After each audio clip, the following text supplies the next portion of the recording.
or available in all around the world. So if we can focus on NSF services, that is more or less like main, I would say, services that would be into food services, health science, and water, and all other industries, including, of course, the filtration, the RO membranes, anything related into industry and services. Today, I'm coming from the water part, so I'm focused on the water-related products, and I'm kind of connecting my presentation or why you have to have a third-party certification related to the water industry. So what does it mean to have, or why it's important to have a third-party certification?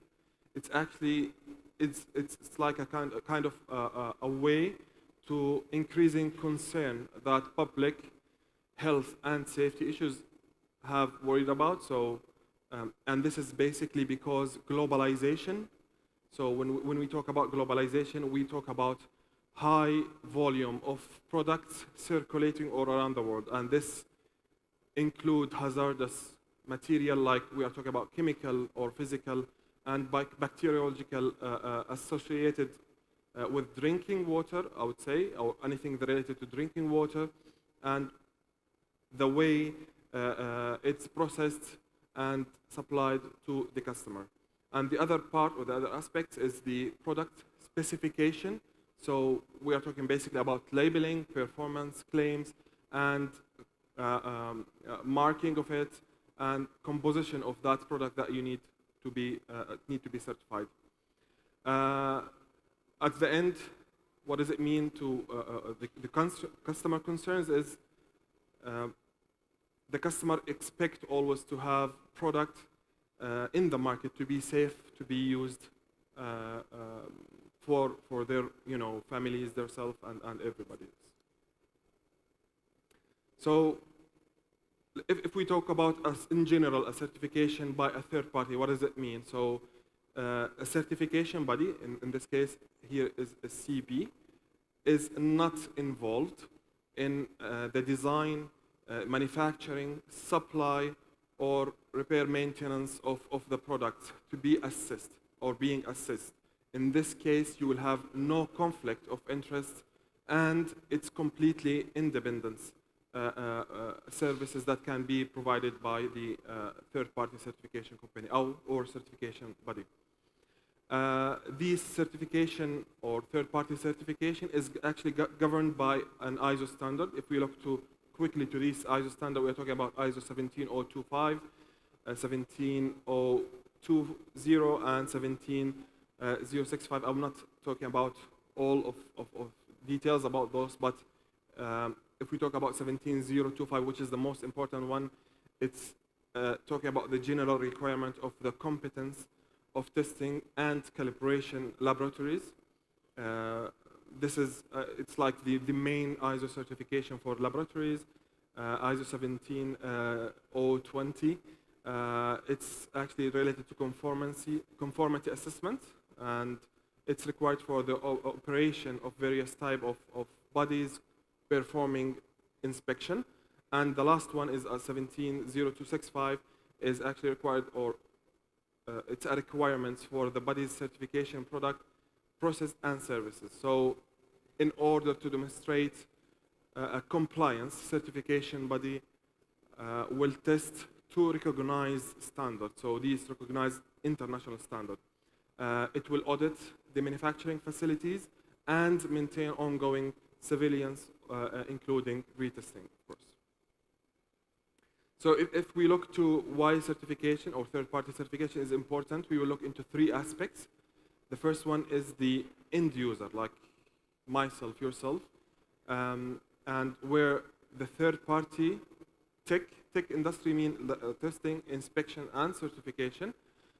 Our services are required by law, by the regulation, by the government, or market force, like sometimes it's a practice, common practice in the market, and the end user relevant products or the consumer stands to benefits of different reasons, and these reasons can be safe and compliant products. So they will make sure that the increased access of products are consistent, recognized, and reliable quality. Also to ensure that the products they are used are safe and true to their advertised claim by the manufacturer. And this is also will help the end user to reduce search cost, and of course it will help them to this one, and which is called a search cost. So the second aspect of a third-party certification is the added value for manufacturers, and this is I think one of the most important aspects why a third-party certification is important, because the manufacturer will understand that this product show compliance, basically, of course, it meets the water utility and make it, or the market, or the certified product, you will make it harder for the product to be counterfeited or unauthorized, reduce the cost of production, and this is by increasing the productivity or prevent product delays and costly recalls of products. And finally, it will give them strong and internationally recognized, makes them or markets that stand for quality. So the third aspect is the value for regulations, and this is basically we're talking about the government, the policy maker, in regulatory bodies can benefit from the tech industry or testing, inspection, certification services, both of the benefits or other stakeholders. And if we look to the benefits, we are talking about assistance with designed regulations. So if there is at the end, this is actually both goes for manufacturers and regulators, it's the increase the trade. And this is basically if you are comply with the international standards, the guides and recommendations, increase the local manufacturing access to a new market. And I think this is the most important thing. So if we quickly look into certification versus compliance, what does it mean to be certified versus what does it mean to be comply, or your product comply with certain certification? So if we look into certification, it's an that has a physically independent visual test that evaluate the conformance with all requirements of that standard. And the standard or the certification is ongoing process, and when failing, if evaluated for certification failed, require that the product adhere to a requirement, certain requirements of standard, but mean that or it will not be communicated how and whom compliance was determined, and likely to be a self-claim that or may not be valid. So it's basically a consensus standard and certification policies. So if we start by the initial production facility audit, where if we measure or we test these or these results to a certain literature, reviewing, marking requirements, and validation of manufacturers' claims. And of course, this would be followed by a follow-up testings and a follow-up product or production facility audit. So if we're talking about product, specifically product certification, after you have been said that, yes, my product is certified, now how the consumer trusts the product that has always the same quality level.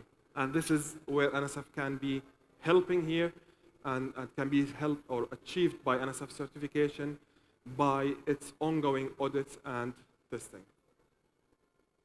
So here, consistency is the key. So if the product is always meeting the standard, is always meeting the regulations, the requirements, in this case, your product would be truly certified and can be truly sold as a certified product. And This can be done by annual monitoring, and we are talking basically about annual audits. And it's important to know that NSF audits is all unannounced, without any appointment. We just come to the door of the manufacturing facility to ask for certain requirements, certain documents to prove or to provide that this product is truly certified. And also, it's achieved by annual and consistent testing. And basically here we are talking about health effect test and the physical performance of the product. Both of them like compile together in certain standard that be defined based on the final use of the product. And of course, the final, I would say, step is the quality control testing against the plant. So NSF will go to read and review this quality control testing used in that manufacturing facility.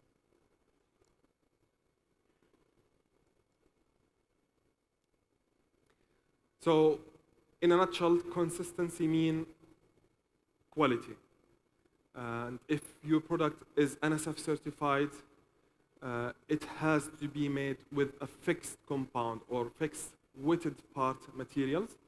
And any change that will be done on the product has to be evaluated before we approve or we say that this product is tested against and pass against certain standard. I'm gonna pass this because my 20 minutes is finished, so I will go to the conclusion.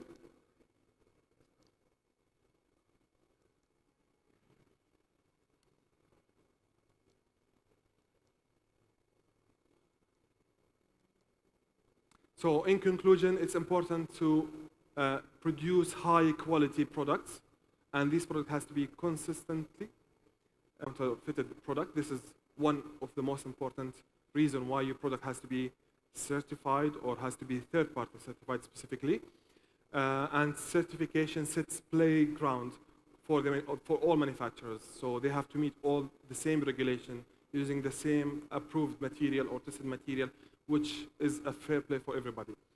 And at the end, the third-party certification addresses the consumer's trust, concerns, and help manufacturers to provide always a high quality of their products and meet the legal requirement that is set by the regulation or stakeholders in that market. And at the end, one of the most important, I would say, studies has been done is saying that most consumers, like 82% of them, are willing to pay extra 5% more for a certified product rather than uncertified product. Thank you so much. Thank you so much. I don't know if I should take questions or... Okay, thanks. Thank you so much, everybody. Thank you.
Merhaba. Bugün sizlere hibrit ısıtma sistem çözümleri ve akıllı kontrol sistemleri hakkında bir sunum gerçekleştireceğim. Hello, good morning. I will present to you today on our solution. This is Engin Uza, business manager in Gasero. I have been an R&D manager in Gasero since 2018. I graduated from Yıldız Technical University and in 2007 and Marmara University in 2014. Our presentation will be composed of 4 sections. First section is on Gasero and the company's introduction. Second one is on heating systems. Third point is on why we need hybrid systems. What are these hybrid systems? And finally, I will talk about the smart control system which our company has developed. So, Gasero operates in Tuzla trade-free zone, and was established in 2011 and operates for 60 years, more than 60 years, and in a 14,000 square meter area. As Gasero, we focus on high efficiency, high technology, and environment-friendly R&D. Our company started in heating sector in 1959 and did its first agreement in 62.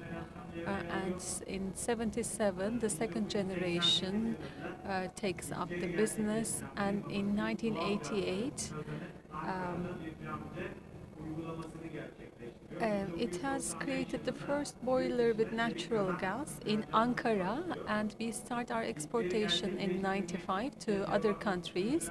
We continue to make the firsts, and in 2008, with the change of EU energy in Turkey, and this was a first in the history. And in 2011, we started to work and established the Gasero company. In 2012, we invested in the test band and production line and started the mass production. In 2013, we start manufacturing of our boilers. In 2015, we become the first Turkish company who export these boilers to China, and I joined in 2018, and I have established the R&D and CFD laboratories. Another first we achieved in 2019, and we become the first company that has launched the condensing boiler in Germany with a capacity of 3,500. In 2021, due to insufficient capacity, we increased our capacity to 14,000 square meter, and then we started to sell these products in Turkey. In 2020, we invested in 4 megawatt condensing boiler stand, and as of this year, 2023, we have the 70 kilowatts heat pump from water to water and air to water. We install this heat pump in our manufacturing center in Tuzla. As Gasero, we export to many countries, starting from EU, China, and Russia. As Gasero, we produce wall-hung type boilers, floor stand type boilers, and boilers for industrial and heat pumps. So, to start our presentation, I will want to start with the heating systems and why we are moving to the hybrid systems. Heating systems start as a result of a need and to supply for this need. And the smaller one is the boilers we know in residences, as you know. There are two types of boilers, conventional and condensing boilers. The conventional combi boilers are no longer functioning, and they are now left its place to condensing combi boilers. If we move to central heating, well, as a company, we have been working on central heating and developing these for a long time. Central heating means in a boiler room, you create heating energy and use this through different solutions distributed to different places. In central heating solutions, you can differentiate this with conventional boiler systems, which are gradually fading today and leaving their place to condensing boilers. In conventional boiler system, it used the natural gas, motoring gas, and in short, fossil fuels. This system consumes fossil fuels.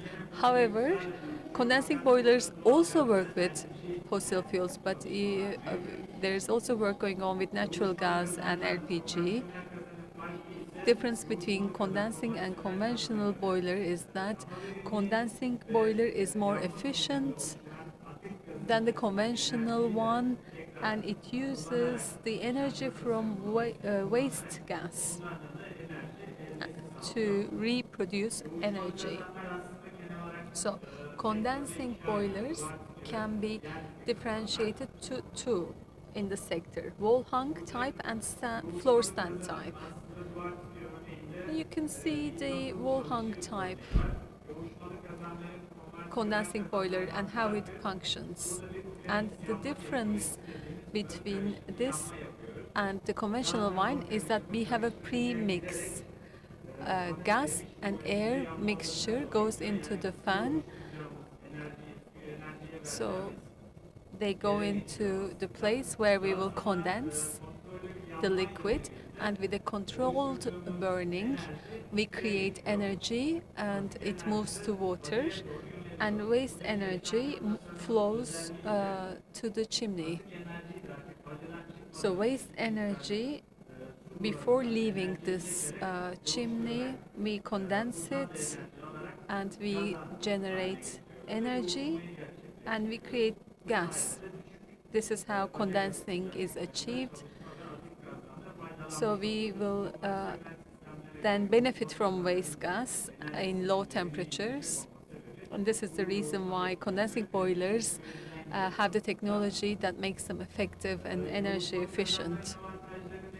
Advantages of the condensing boiler, I've already mentioned a couple of them, but the biggest advantage is that it has high efficiency compared to conventional systems. It can work with low heats and consumes less fuel, and as a result of efficient burning, it uses our resources in a better way and emit less pollutant emissions. And these work, if they work individually, they are called condensing boiler. However, if they work together, the system is called cascade condensing boiler system. So the cascade boiler system have one master boiler and then other slave boilers that are connected to the master boiler.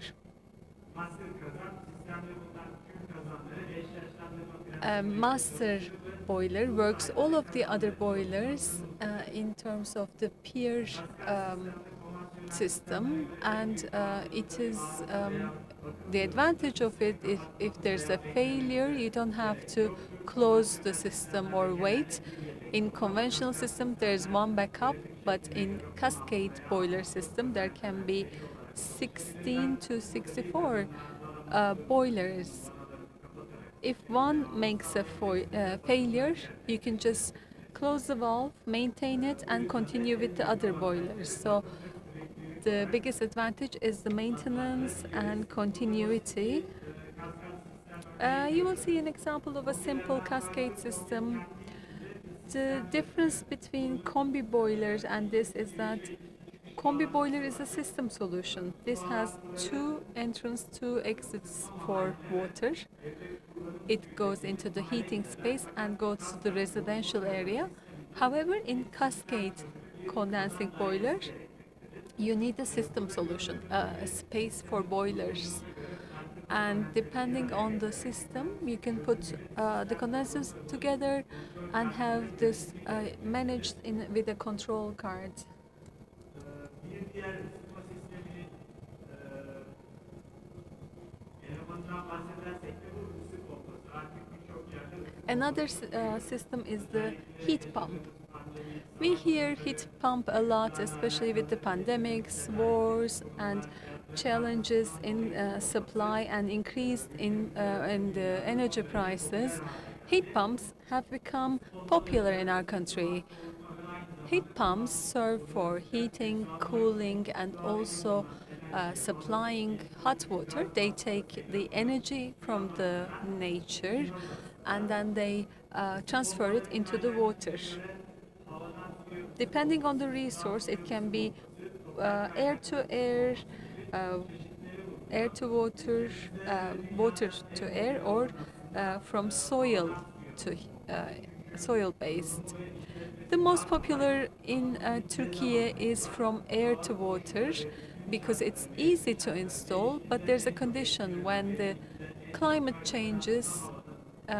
This one from air to water loses its efficiency very quickly. On the other hand, from water to water or soil-based heat pumps work in a more stable manner and not impacted hugely by external weather conditions. However, those have initial high costs of implementation. Here you see a simple graph of how it works, how heat pump works. It's not too much different than an air conditioner. If you see the working, it takes the energy from air and then it distributes the energy to gas. And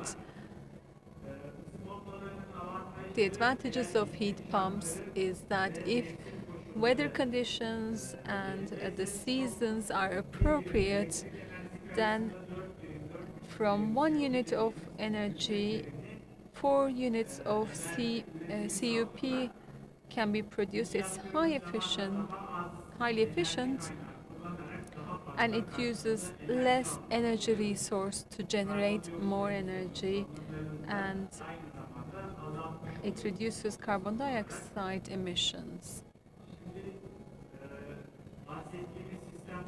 Now, for these systems include condensing boilers, heat pumps, conventional systems. However, in today's world, we started to talk about hybrid systems, and the reason for this is that heat pumps can be affected quite a lot from the weather conditions, and there are some issues relating to high temperatures. When capacity increase, we can give an output of 55 to 65 degrees, but in many parts of the world, these temperatures are not sufficient to heat. We may need 80, 85 degrees. For these conditions, it brings us to a hybrid concept. As you know, hybrid means using more than one source in an efficient way to generate energy. Now, we need two sources to become hybrid. First source will be generally a conventional boiler. It can be condensing boiler or pellet boiler. And second resource is often heat pump, electrical heater, or solar energy. What we are trying to implement in our system, we have a floor stand type condensing boiler, and then we have an air to water high capacity commercial solution. Here we use a natural gas condensing boiler. It has 540 capacity of floor stand type boiler, and depending on the capacity and need, it can regulate energy consumption. And because of the premix technology, it works highly efficiently and with low degrees. And in our air-to-water heat pump, we have an inverter controller fan, and it is a high COP solution and energy efficient. We bring these two systems together and enable them to communicate to each other in the right time, right way, and have them to work together. You can see on the left hand side there is our standard production boiler, which is a little different than this. At the back of this boiler, or within this, we have a hydraulic circuit solution. The heat pump has external unit. It only does the cooling circle. It takes the energy from air and brings it to the hydraulic unit at the back of the boiler.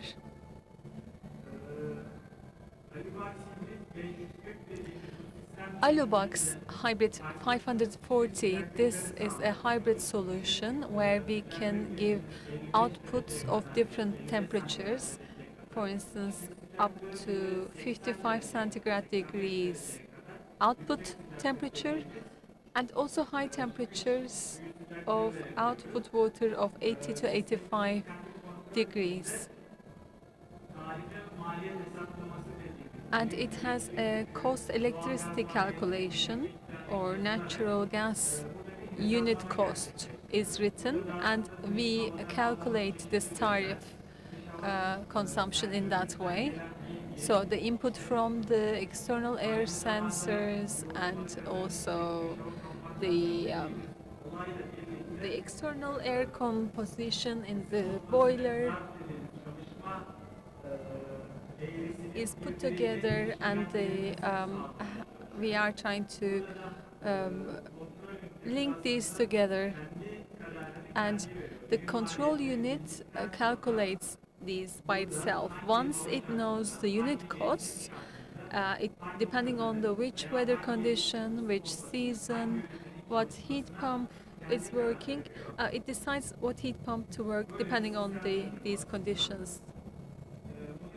This is our system solution, and to enable this we have a smart control system.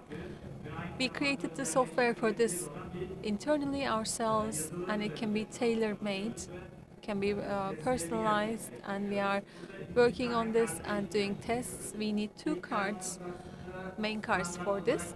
One is on the condensing boiler side to control burning of the condensing boiler safely. So this is the one card, and that's the standard card we use in many condensing boilers. But the main part is the heat pump and hybrid system pump, which does the system control of heat pump, safe working of the heat pump, and also which controls the security of the heat pump. It also checks the unit consumption and efficiency calculation, unit costs, scenarios, and this is included in the system card. After making the appropriate analysis, it decides what fuel needs to be used. Similar to condensing boilers, we have a cascade management scenario here as well. Both the boiler can be made cascaded, and on the heat pump side can be cascaded. Based on our experience and research, the ratio can be 1 to 10. So the boiler capacity is 10, and the heat pump is 1. Condensing boiler It represents the minimum capacity in the condensing boiler. And we use one single control panel for the two systems. We can control two systems from one control panel, and we can visually monitor these systems. There are different levels in this control panel. There's the end user, when we have just a simple settings like the temperature of water, or you can see the failures.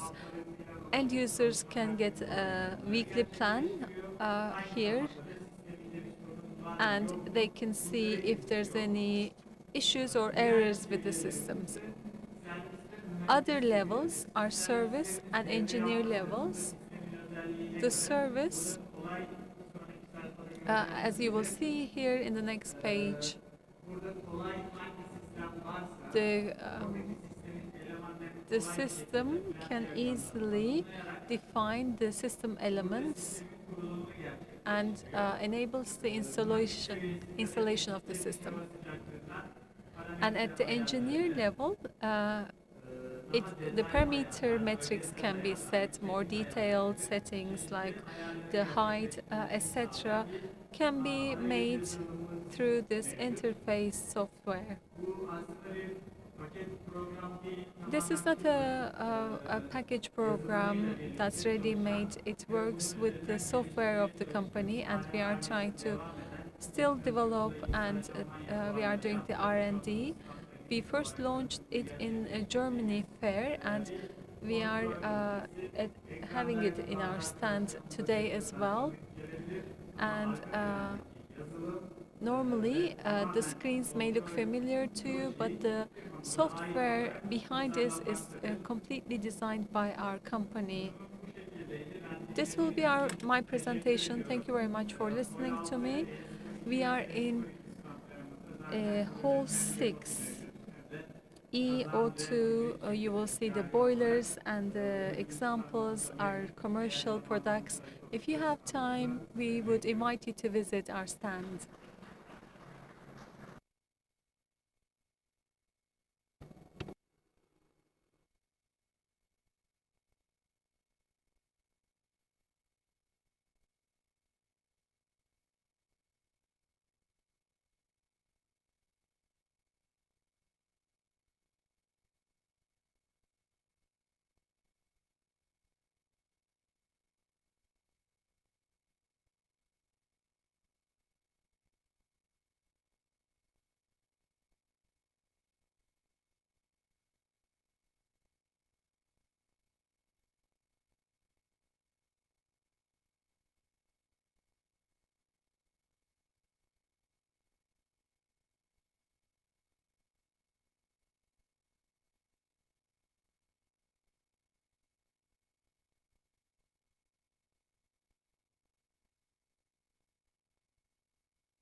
Hiç benzemiyorum değil mi?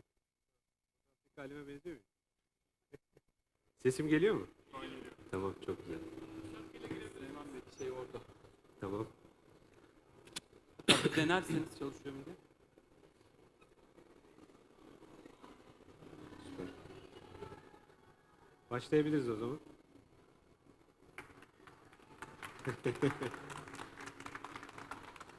Merhaba, hoş geldiniz. Hello, welcome. Süleyman Kavas is my name, Unites Business Development and Marketing Director. Today we are going to talk about cooling groups and heat pumps, their design, and how they have an impact on capacity and energy efficiency. And I am with Burak Özel, the sales officer. And I will provide a brief summary, and Burak will talk about the results of the study that we carried out. This is about cooling groups. So they first have different cycles, like involving absorption and compression of vapor. And in this study, we focused on cooling groups with absorption, and a device of 1 kilowatt. We looked at the performance data of this device. Heat pumps work in similar fashion with cooling groups. They get heat from low temperatures and they transfer it to a source with higher temperatures.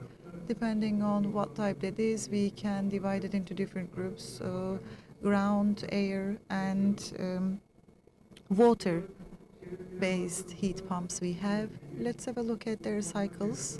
In the cooling cycle for the absorption and compression, we have compressors and exchangers. For them to work in both ways, we use a quadruple valve, and we can use the cooling device as a heating device. With that introduction, let's look at the thermodynamics of this cycle. In the compressor, between point 1 and 2, there is a difference. And in the evaporator, the air that's vacuumed from the environment, this is again the difference between point 2 to 3. And the heat that we take to the exterior air is the difference between point 2 to 3. Pointer is not working, I guess. TS and pH diagrams will also demonstrate the energy transfer that I'm describing. Efficiencies, they are capable of heating and cooling environments, and their heating and cooling environments are described in this fashion. In order to improve the cooling efficiency, we use the evaporators, and we look at the ratio of that to the business that we do with the compressor, and how much of task are we carrying out in the compressor. This is the calculation that we make, and it is energy efficiency for cooling. And as for heating, the heat that we release from the condensator, this is the way that we calculate, and it's called coefficient of performance, COP. So thermodynamics, and let's also have a look at heat transfers. And as you know, condensators and evaporators exchange heat. And in order to calculate that, logarithmic average can be used as a method. And here, two fluids in the exchanger, and the logarithmic averages of these fluids can be used, and surface area and total surface performance can be multiplied, and this is how we see the heat transfer. And of course, the type of the fluid that we use is important. We cool water most of the time, and gluconides, glycoethylene, and propylene are added as additives in the water, and C coefficient of the water is increased, and that's why we can create a difference in the transfer of heat. And efficiency and capacity, how are they impacted, and parameters. We divide it into two groups, design factors and climatic factors. As for design factors, we look at temperature regimes like delta T's, how many pumps do we have, the flow rate of the pump, the fluid type to prevent freezing. So we look at these factors. As for climatic factors, outdoor air temperature, air pollution, and density of air, the altitude where the device is operating. So by looking at it, we see how the efficiency of the device is changing and how it is all impacted by these factors. And we took a 1 kilowatt device as a basis, and Burak will talk about the results of the study that we carried out. Well, thank you. Welcome. Burak Özel is my name. I'm a sales officer at Unites Klima. I'm a mechanical engineer. So it was a theoretical summary that my colleague shared, and this is more like an analytical and technical part of the presentation. As Süleyman mentioned in his previous slide, this is all about climatic and design factors, and four system types have been examined: air-based and water-based chillers, and air-based and water-based heat pumps. We looked at them. As for air-based chillers, on the right-hand side of the screen, on the vertical side, you see the cooling capacity. And on the horizontal type, you see the evaporator side outlet out of going water. So on the right-hand side, you're going to see the EER value, and on the horizontal part, you see the outflow of water. So evaporator water temperature, when it goes up, capacity and efficiency go up. And this is basically fixed delta T at 5 Celsius degrees. The reason for that is enthalpy line goes longer in the diagram, and this is why the capacity and efficiency go up. So on the other side, you see the differences between the inflow and outflow of water. 7 Celsius degrees is the inflow, and when we increase the delta T with that, cooling capacity and efficiency go up for similar reasons. The pH diagram, the line itself is longer. This is what we do, and that is the reason we have better efficiency and capacity. One other factor that we looked into is the exterior air. This has an impact on the condensator type, and condensation temperature. If it's closer to the outdoor air temperature, the heat transfer that we can perform will be diminished, will be reduced. That's why capacity and efficiency will drop. At the same time, higher altitudes will decrease the pressure of the atmosphere, and this reduces the density of air, and that value would also go down, and heat transfer is reduced as well. Capacity and efficiency will go down automatically and accordingly. So we may have glycol, ethylene, and they may have some inherent temperatures compared to water in order to prevent frost. So this will have a reducing impact on our CP volumes, and this would also reduce the efficiencies and capacities that we have. So these were the first type, and now I'm talking about water-driven chillers. I'm not going to look at the factors that I already covered one by one. What is different here is the outflow water temperature on the condensator type. And this is actually the same logic and similar logic as the outdoor air becoming warmer or cooler. And the difference between inflow and outflow of water in condensator, it is a similar result as well, because this all has a diminishing impact on our heat transfer capabilities. So I have covered chillers and coolers. Now I'm going to talk about heat pumps. So air-based heat pumps. So let's start with that. In the chillers, we all looked at the cooling part, the cooling capacity and the efficiency of cooling. So energy efficiency ratio was for cooling. And on this slide, I'm going to talk about the warming capacity and COP values. So this is basically performance and efficiency for warming. With a higher outflow of water in condensator, it has a negative impact, like in the pH diagram, enthalpy curve gets shorter, and this is for warming, by the way, heating. So, and with a larger difference between inflow and outflow of water in the condensator, this has a diminishing impact as well in the heating capacity. And here is the water-based heat pump. In the air-based heat pump, condensator type temperatures were examined. And here we look at the evaporator side and temperature regimes there.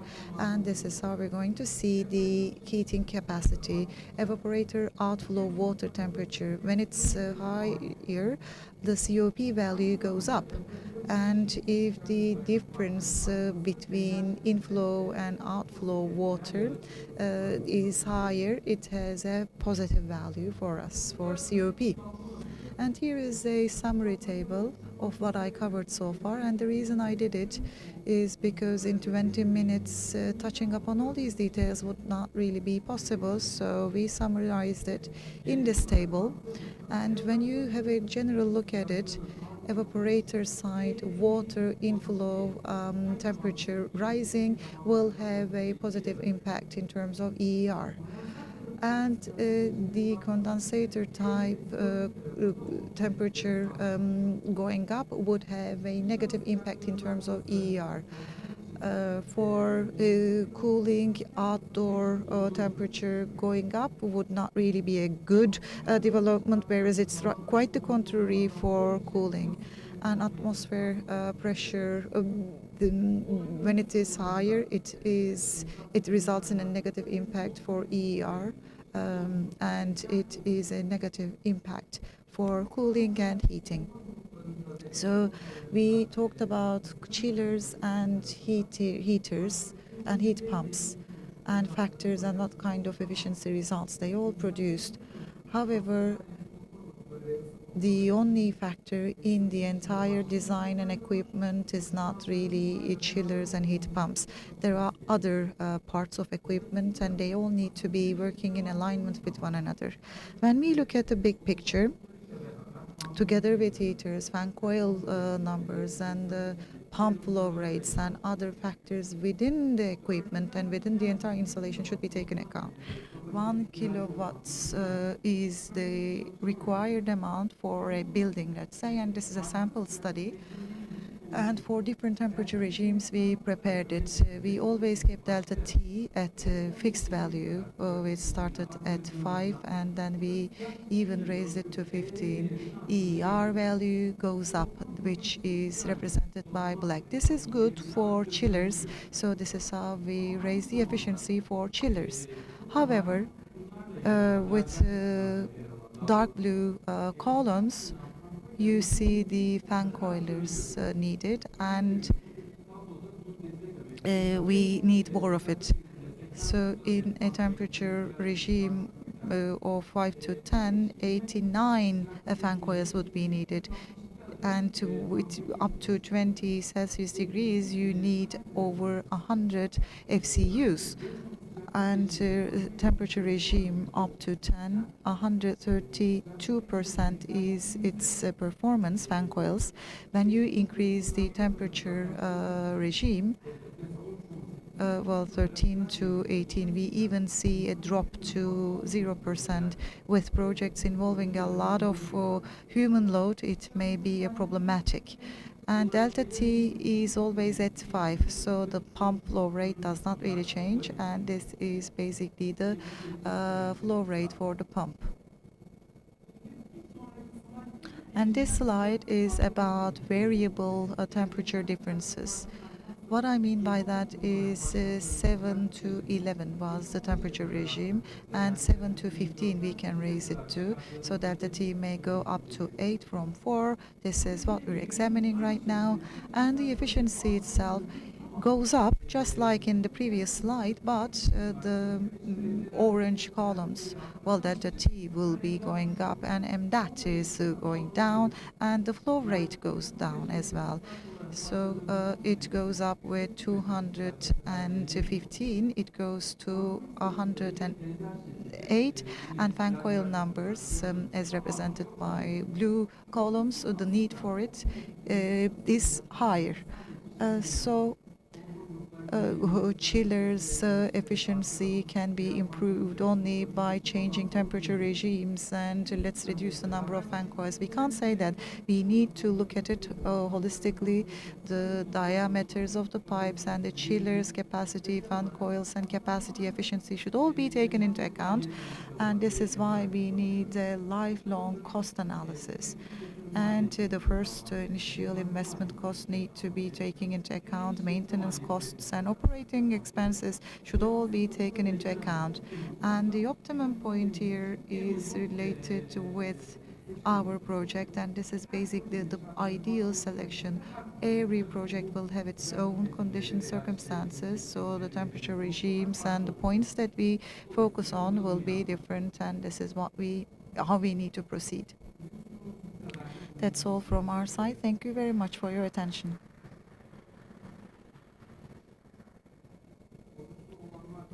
Any questions, by the way? And if not, you're more than welcome to visit us at booth 4. Pardon me, hall 4.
Ses geliyor. Tamam, teşekkürler.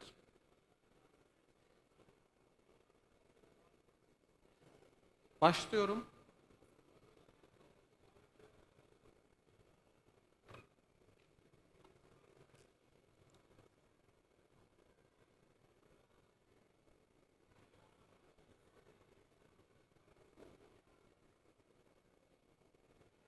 Merhabalar, ben Berkan.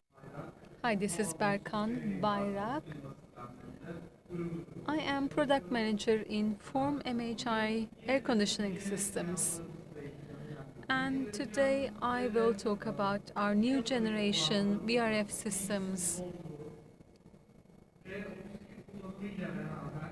And I will also talk about the safety equipments that come with F32 and in which situations these should be used.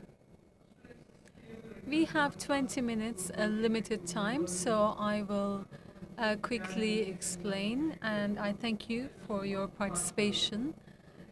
I will start my presentation now.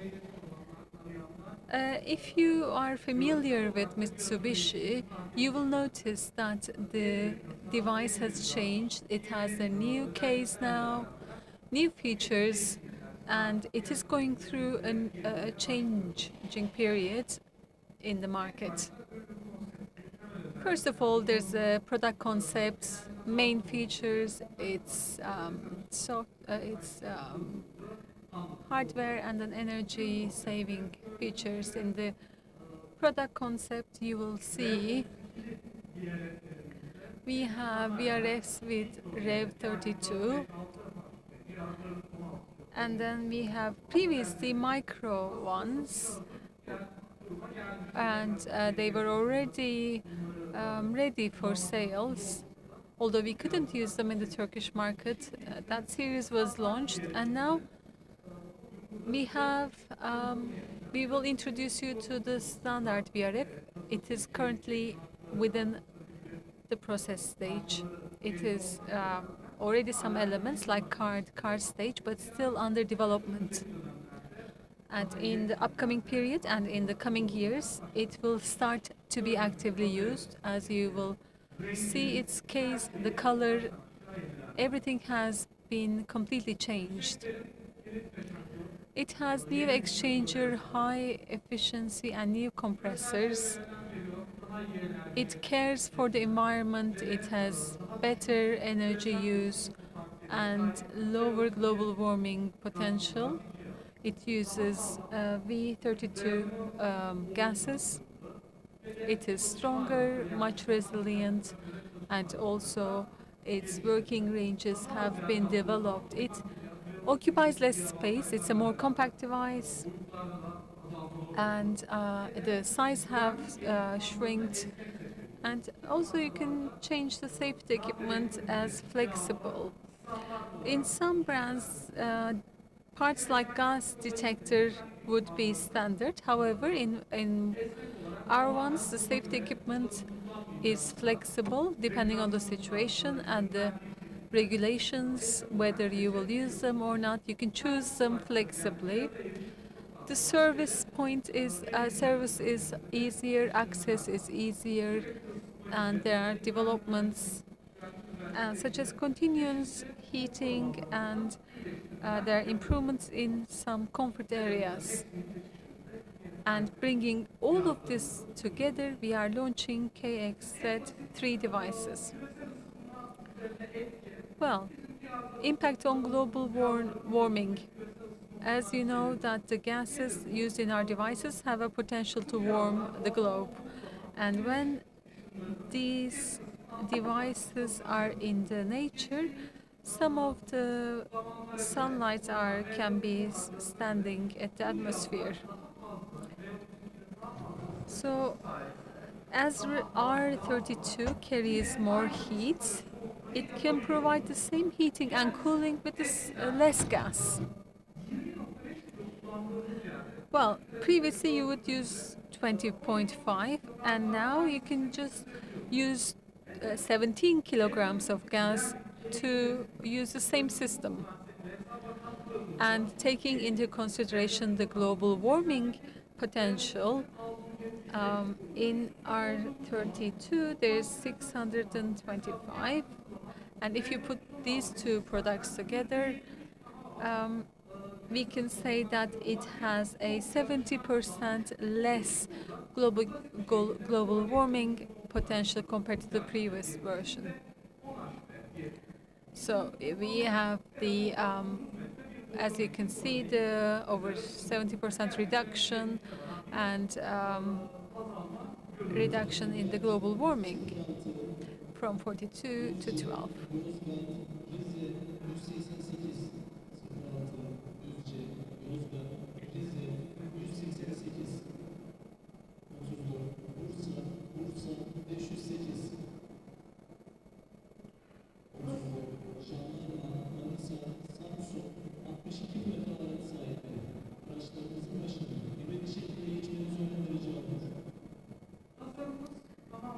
The design has completely changed, and there is rounded corners, and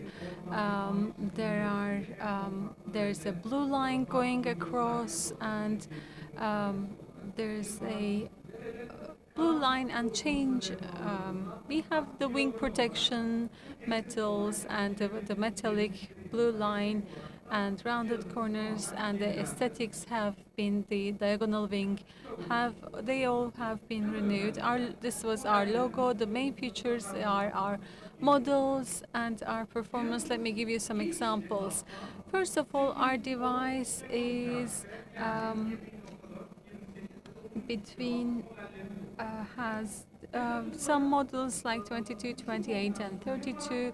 We can combine them, and it can. There will be potential to use of up to 33 HP, and there will be increased capacities, and over time these will be increased. So these are our combinations of 2 and 3, as you would see. Compared to our previous versions, previous models, the volume have decreased by 26%, and the base space have decreased from 28 by 28%. So the space you have in your roof, the devices will occupy less space and do the same job. And of course, there will be some benchmarks, comparisons compared to our other Japanese teams. There are some modules of 12 HP, and we can increase up to 36 HP with combination. These are just the comparisons. Our internal units have been renewed, and the new version EV devices are different, so internal units cannot be same. The pipe diameters are smaller, so internal units had to be completely renewed. Models are similar, however, internal units are different from V4010 and the other one, or unfortunately it's not compatible with R410 devices. The seasonal efficiency has increased up to nearly 20% compared to previous devices. If you visit our stands, you will be able to see it for yourself. The details will be published soon, but the initial data shows that we have achieved about 20% increase, and compared to our competitors, we will have the best seasonal efficiency.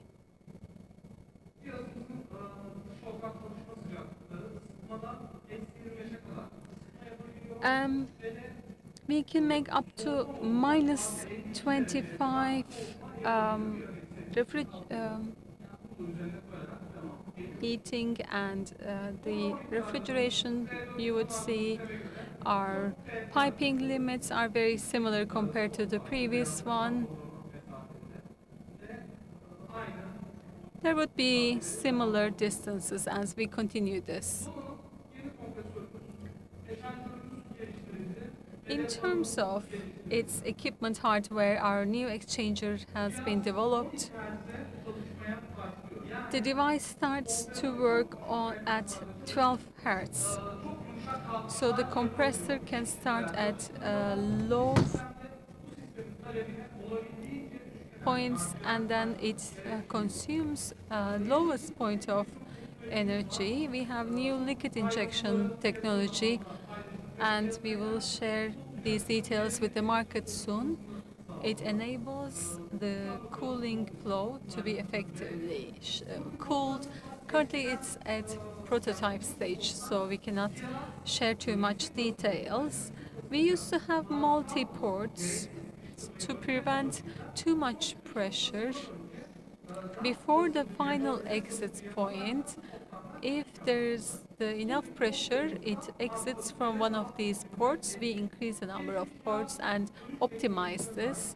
It has enhanced oil turnover, and it can bring these increased oils to the inside. We have completely new compressor. Thanks to the advantage of the R32, the diameter has been decreased from 8 to 7, and we can make more condensed pipes from 8 millimeter to 7 millimeter. So using the same space, we can do better jobs and better maintenance. And in terms of total space, there's over 12% reduction and over 30% volume reduction. Our fan used to be external pressure of static pressure would be different, but now with the new ones, from pressure increased from 85 to 90 PA. It has a longer pipe, so we can achieve a more linear flow thanks to this longer bell mouth. And it's one of the other developments. RTCC plus, VTCC plus. And this can be named differently under different brands, but in the old type VRS systems, target pressure was stable. However, with the new technology, these target pressures can be lowered in heating and increased in cooling. This prevents unnecessary heating or cooling. This model has higher efficiency. I cannot give exact number because the tests are still ongoing, but there's a development, enhancement in this regard. As I say, there used to be a stable pressure target, but now this can be changeable. There are 4 different modes: eco, fast working, and other modes, and external temperature, internal temperature, and depending on the working mode of the device, these scenarios can be changing, and we can ensure optimum capacity by collecting data from different sources.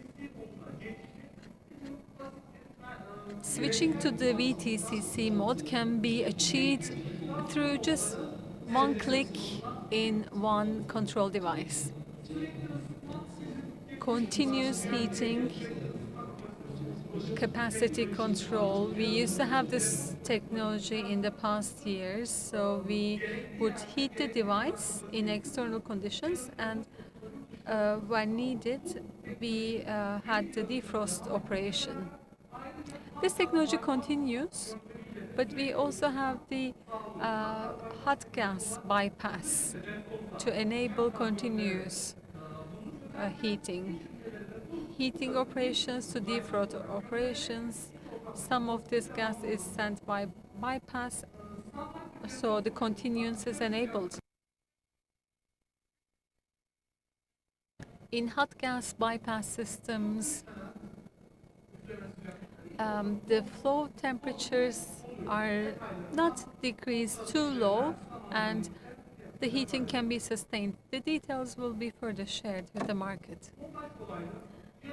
Mounting is easily made by only demounting the initial panels of the device. You can quickly access all of the cards of this device. You can just dismount these panels and access.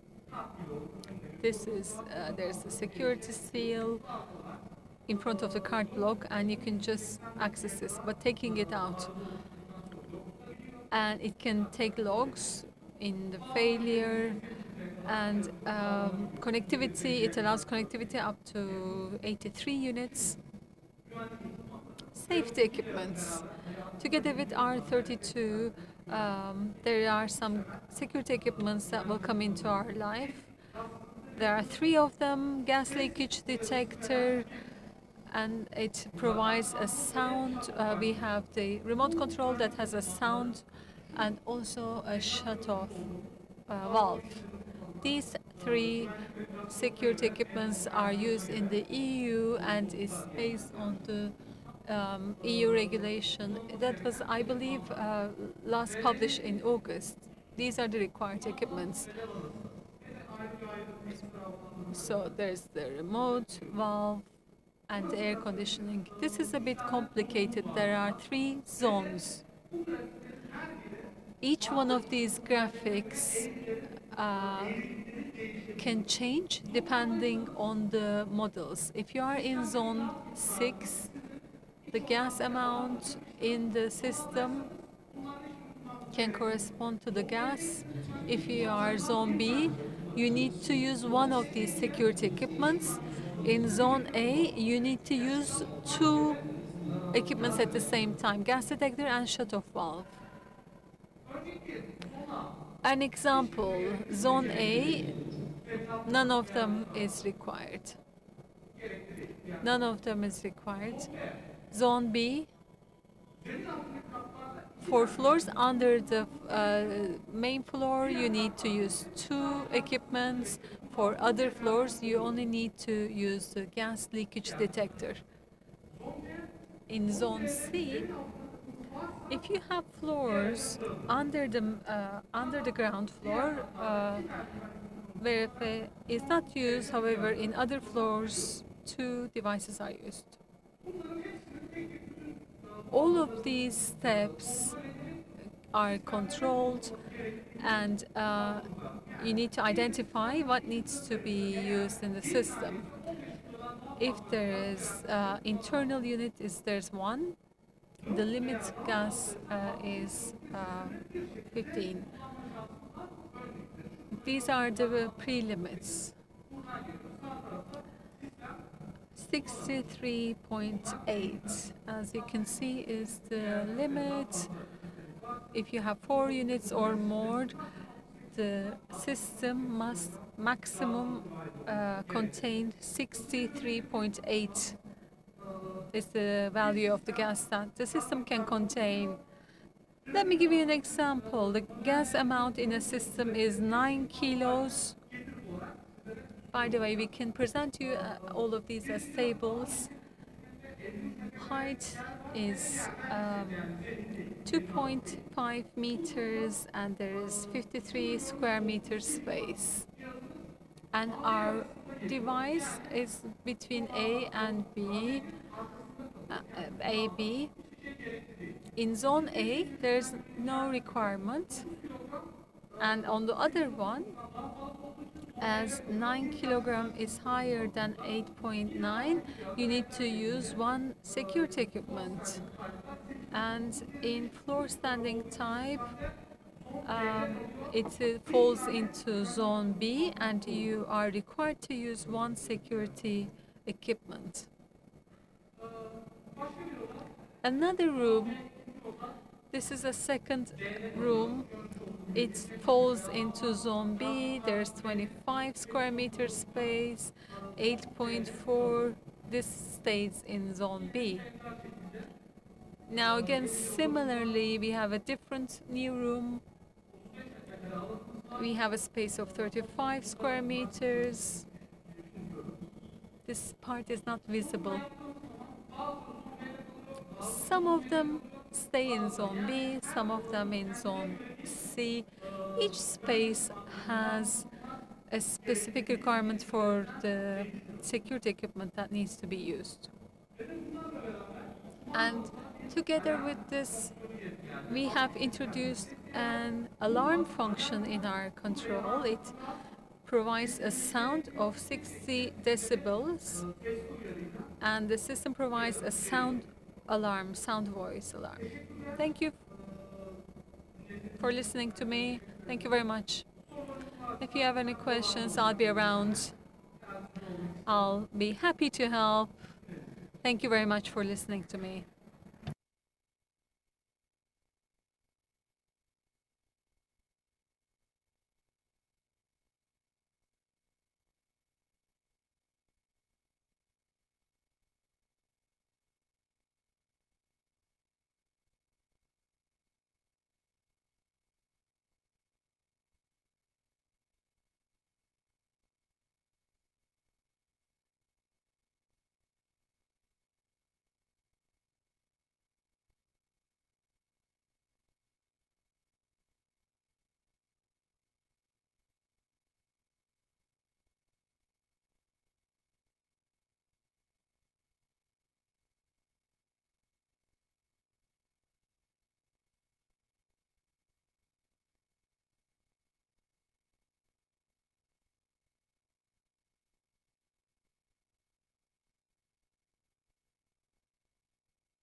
Merhaba.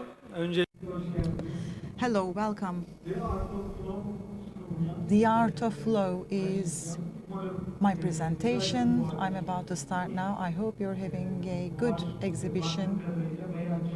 It seems that it's a lively one, quite an animated exhibition with broad participation. And for this reason, I'd like to welcome each and every one of you.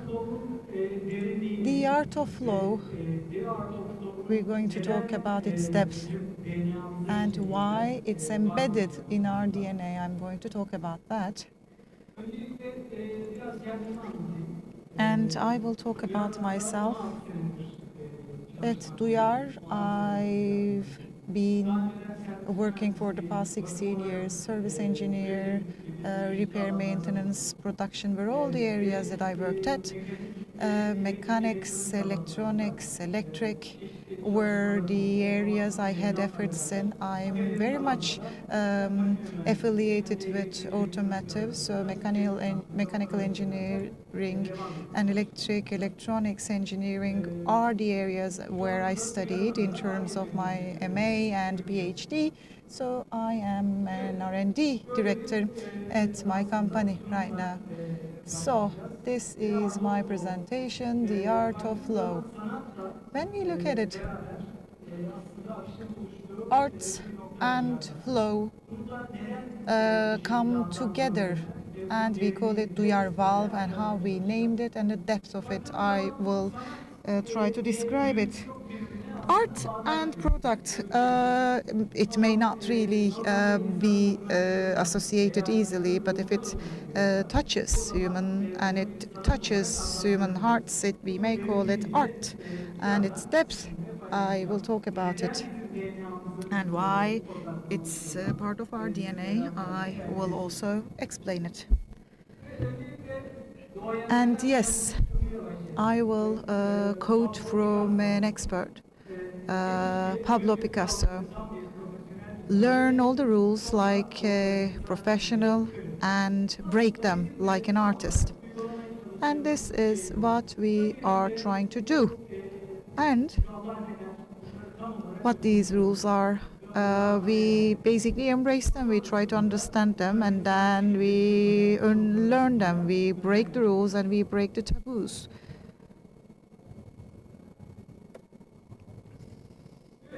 Yes, art, there is an underlying reason behind it, and why arts, and why didn't we call it with its Turkish name?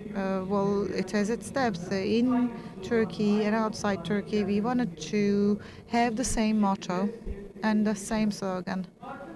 Art and the details of that: accessible, responsive, well, which is basically what constitutes our essence, and trust. And one of the reasons why we're preferred so much in this trustworthiness that we present to customers. And the content, sustainability, digitization, collaborations, history. Well, many things I will share with you. They are all the delicacies of the art of flow. Accessibility.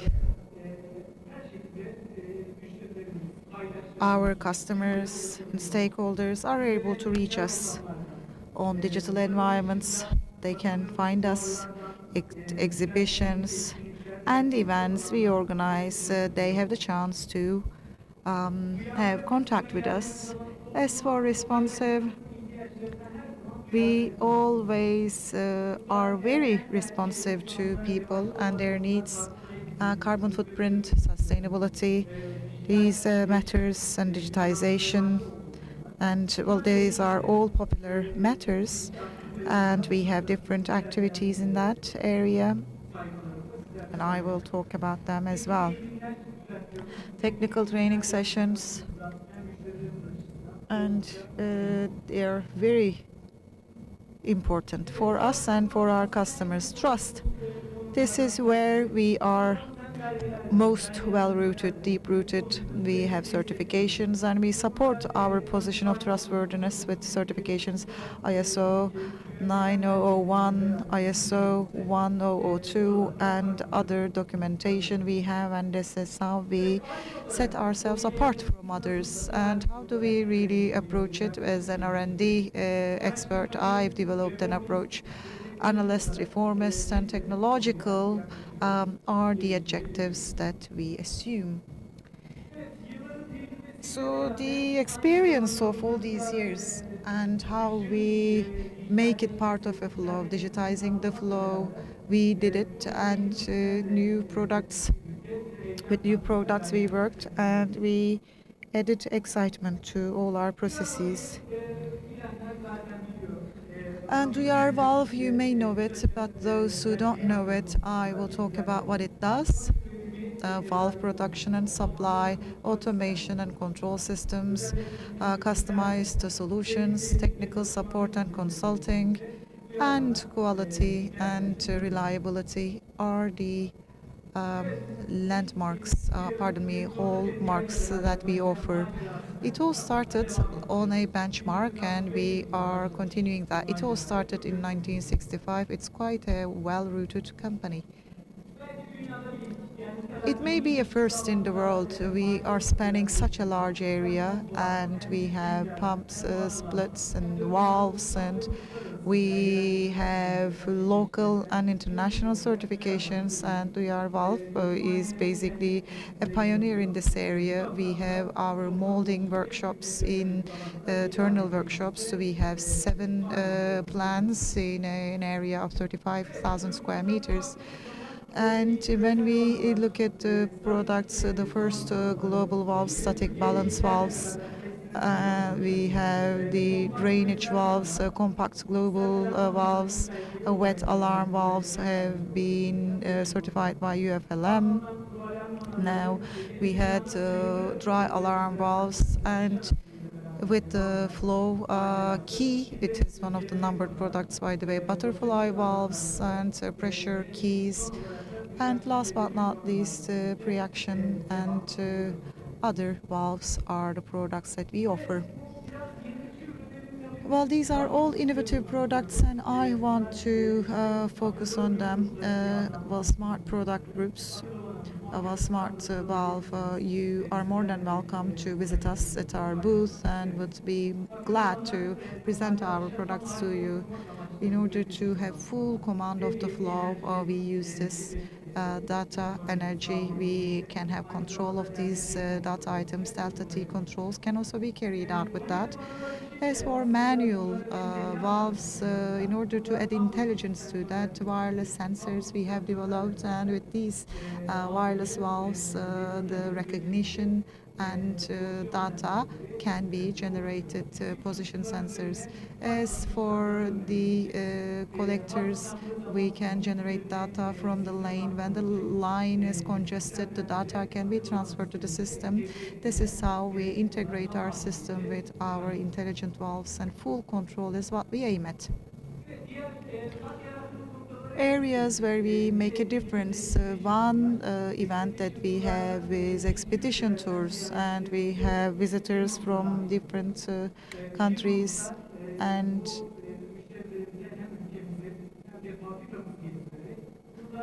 we give them a tour, we take their feedback, and we improve our products in line with their feedback, and we have the chance to introduce our products to them.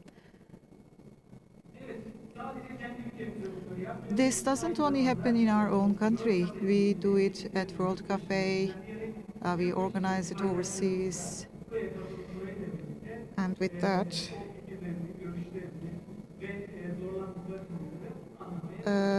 we try to understand their ideas, and we collect their feedback. Yes, training is important, training of our stakeholders, training of students, and we take part in high schools. We support them with internship opportunities. We organize plant tours, in-plant training courses. We go to universities. We carry out courses there. So we basically carry out quite a comprehensive and thorough activity. And here we're trying to pioneer a vapor laboratory. We have already deployed it. Each and every stage of the flow, we are able to have measurings and measurements. And with TÜBİTAK, we collaborate with TÜBİTAK, and we are going to expand this laboratory, and this is going to be accredited already. Digital transformation and the tools that we use for digital transformation purposes. Digital transformation, they work in integration with one another. They transfer data, exchange data between one another, and they basically mean integration in digital transformation. NX is being used in our designs. NovoLab, we use it for planning and time scheduling, timetabling, and with PNL, we digitize all our products and we are able to measure their life cycles. With Tableau, we use artificial intelligence, and reporting and analyses are carried out on Tableau. And let's also talk about our achievements.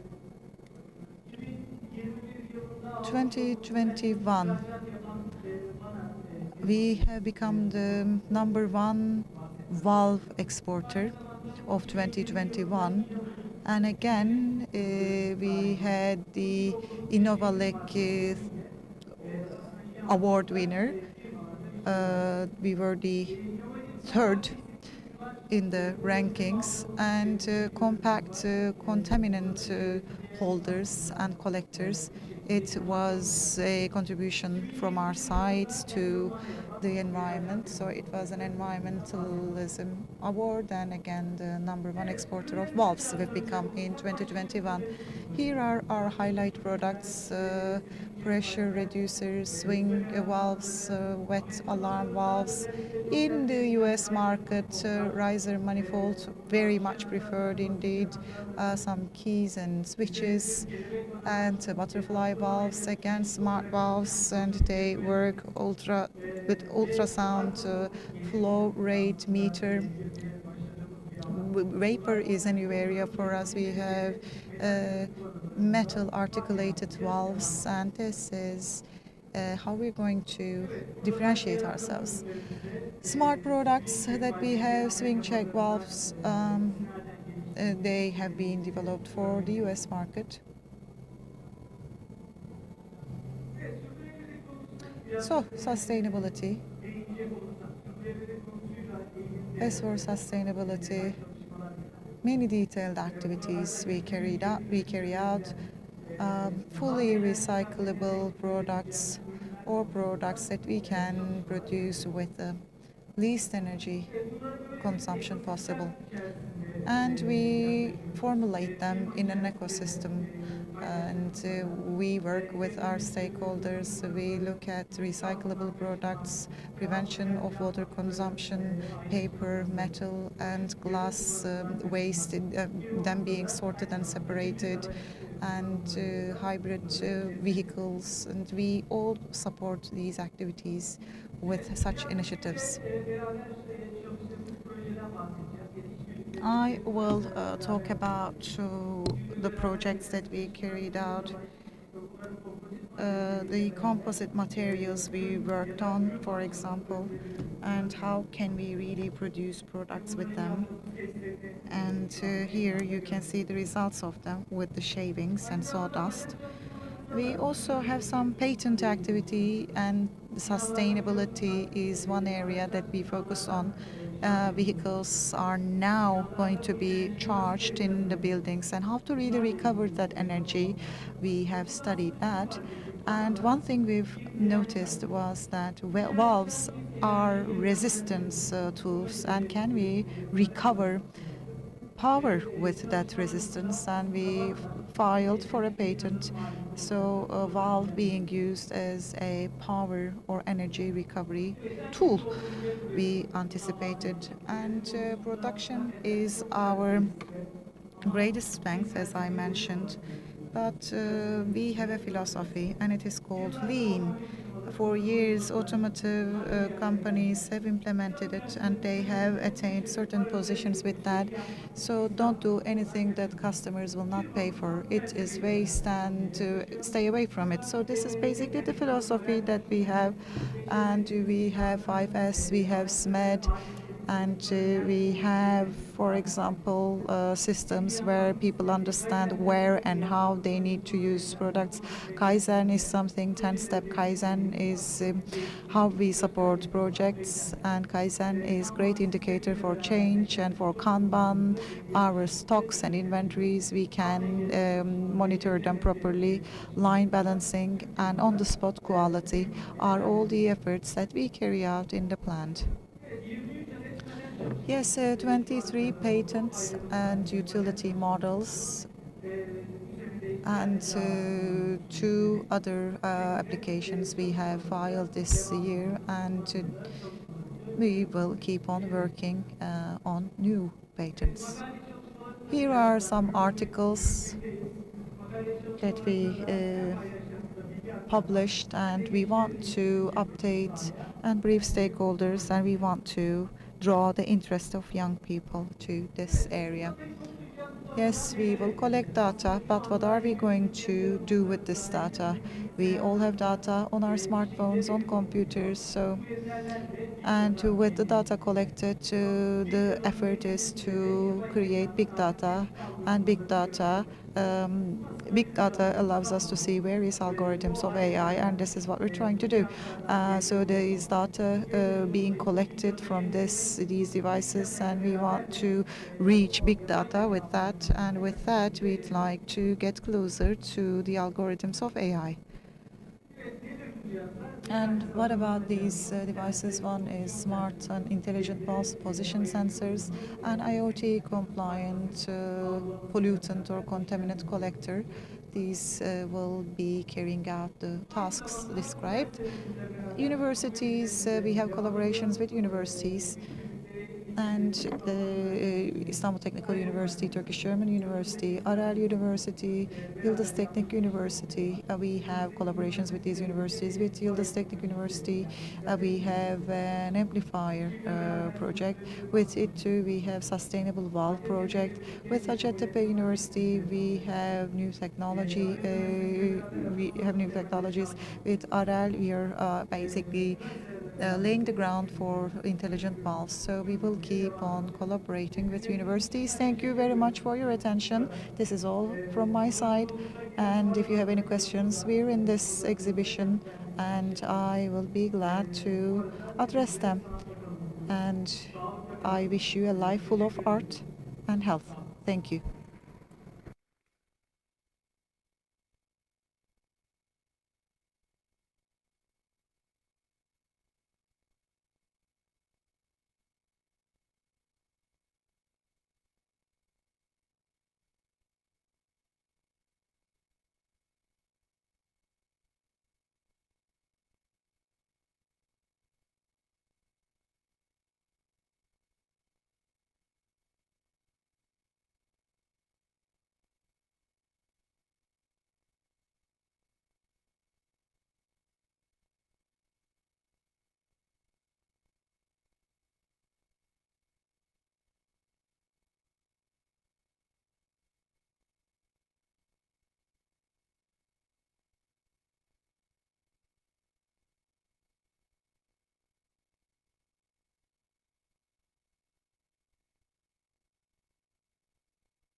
Hoş geldiniz. Ben AirPro kontrol firmasından Emre Hi, this is Emre Öztürk from AirPro Control Systems, and I will share you today some technical details and applications on dehumidification. And I'd like to start with psychometric concepts and talk about more technical details, how to read the tables, and then I will talk about why we need dehumidification methods, which ones are used effectively, and then I will talk about the applications and examples of the dehumidification. In terms of psychometric studies, there are some terms that we use. One of them, recovery meter, heat, some humid-related, dependent, conditional, relative, humidification, and I'll give you some details about these.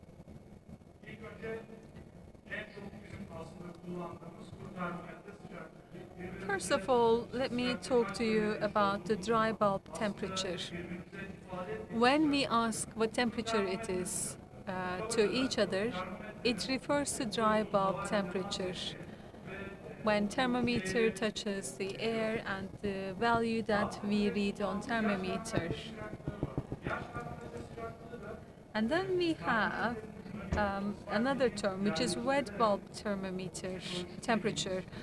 A wet bulb is placed on the thermometer, so you have the wet bulb temperature and dry bulb temperature. These help us assign the absolute humidification or relative humidity point. And then we have the third of dew point temperature, when the refers to basically when the steam started condensing. So this is the dew point.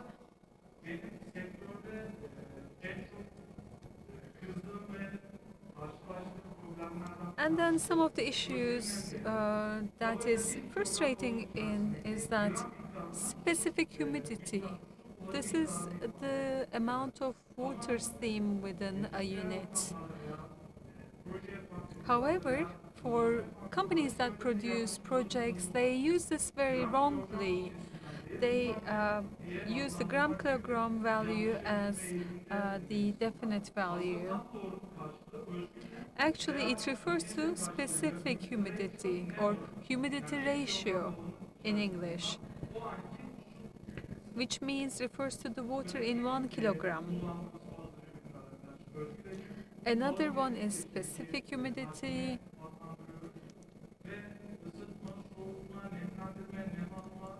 Another one is specific volume that we use in processes. Enthalpy is another one, which is a mixture of dry and wet, dry air and wet steam.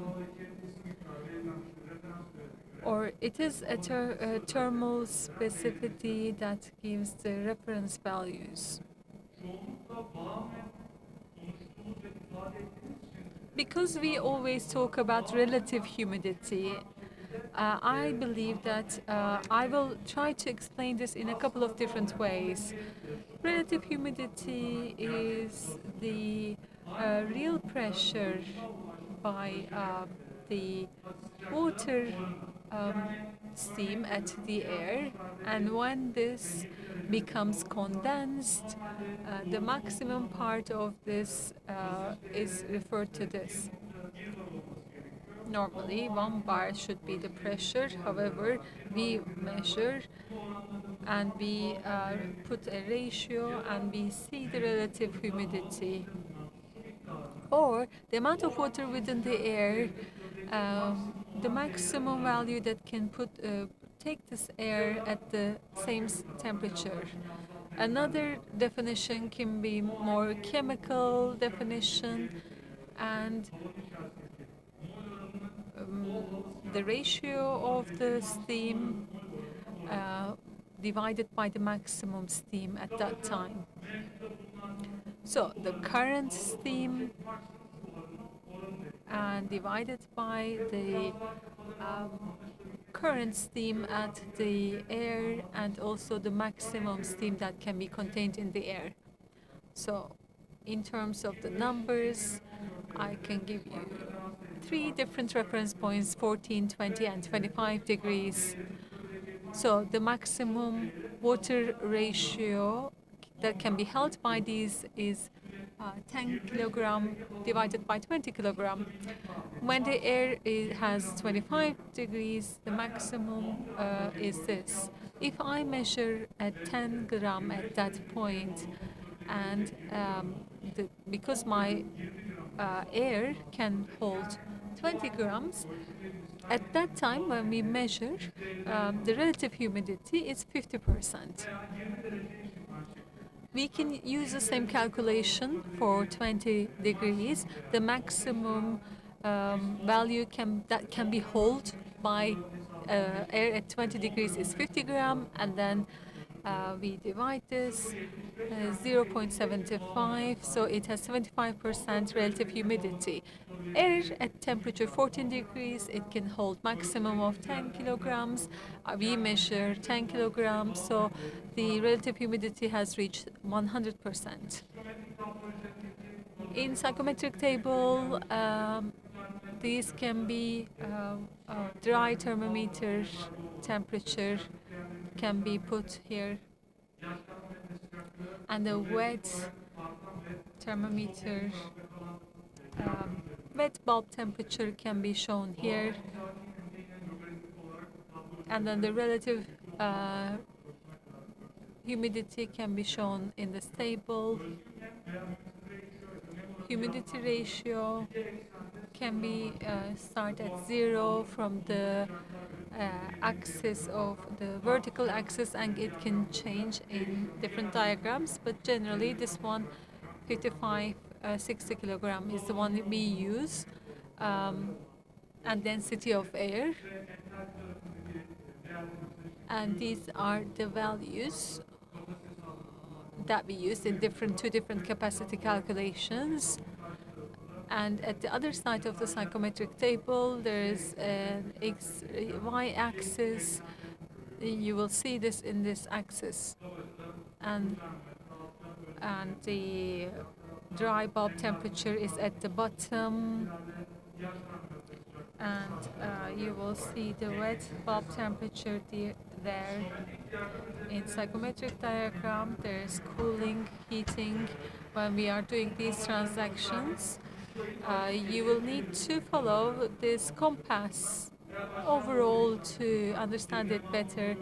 If you are going downwards, you are dehumidifying, and upwards you are increasing humidity, and then you have heating and cooling. Why do we need dehumidification?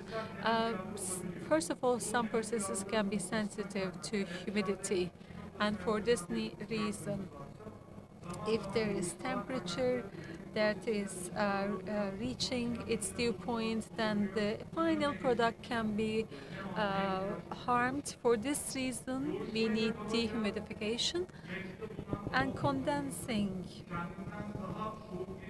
condensation is when the current air reaches an air that's colder than its surface. Then you have the condensation, and also if you have environment more than 80% humidity, then your condensation may start. Also, if relative humidity reaches 100%, it will condense. In a simpler term, if your relative humidity reaches 100%, you reach your dew point.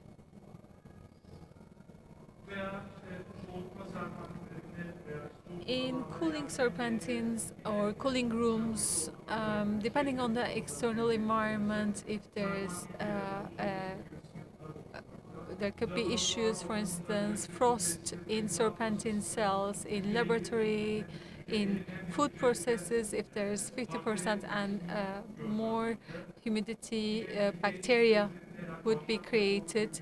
And if there's more than 70% humidity, there would be some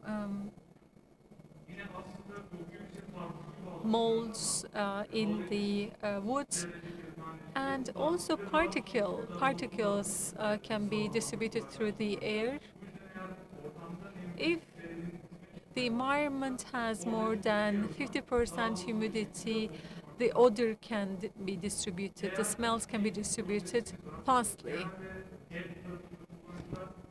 On the residential side, users believe that when they heat the house environment, the humidity drops. However, if you're in a closed environment or in a house, in a residential environment, because if they are a closed area, we are only changing the place of the humidity. We are only making it go upwards.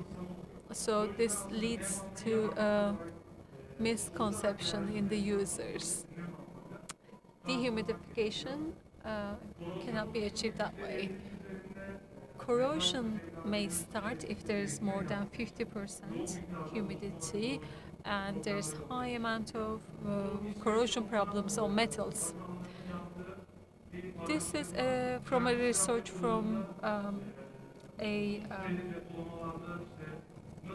Defense Ministry of Sweden, and it shows the impacts of humidity on steel. After above 50 or 60% humidity, they saw that the warehouse timings can increase. So in the warehouses, they use dehumidification methods.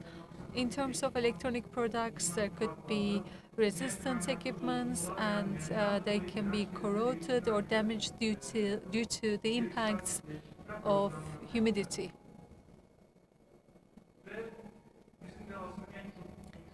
Well, we will most focus on the product drying process. Normally, you would do a process without dehumidification. However, if it's a product sensitive to humidity, your output can be doubling. If there's a packed product that you are manufacturing, then in this way, you can increase the shelf life of your product by dehumidifying, and this is very much used. Let me talk about the principles of dehumidification a bit.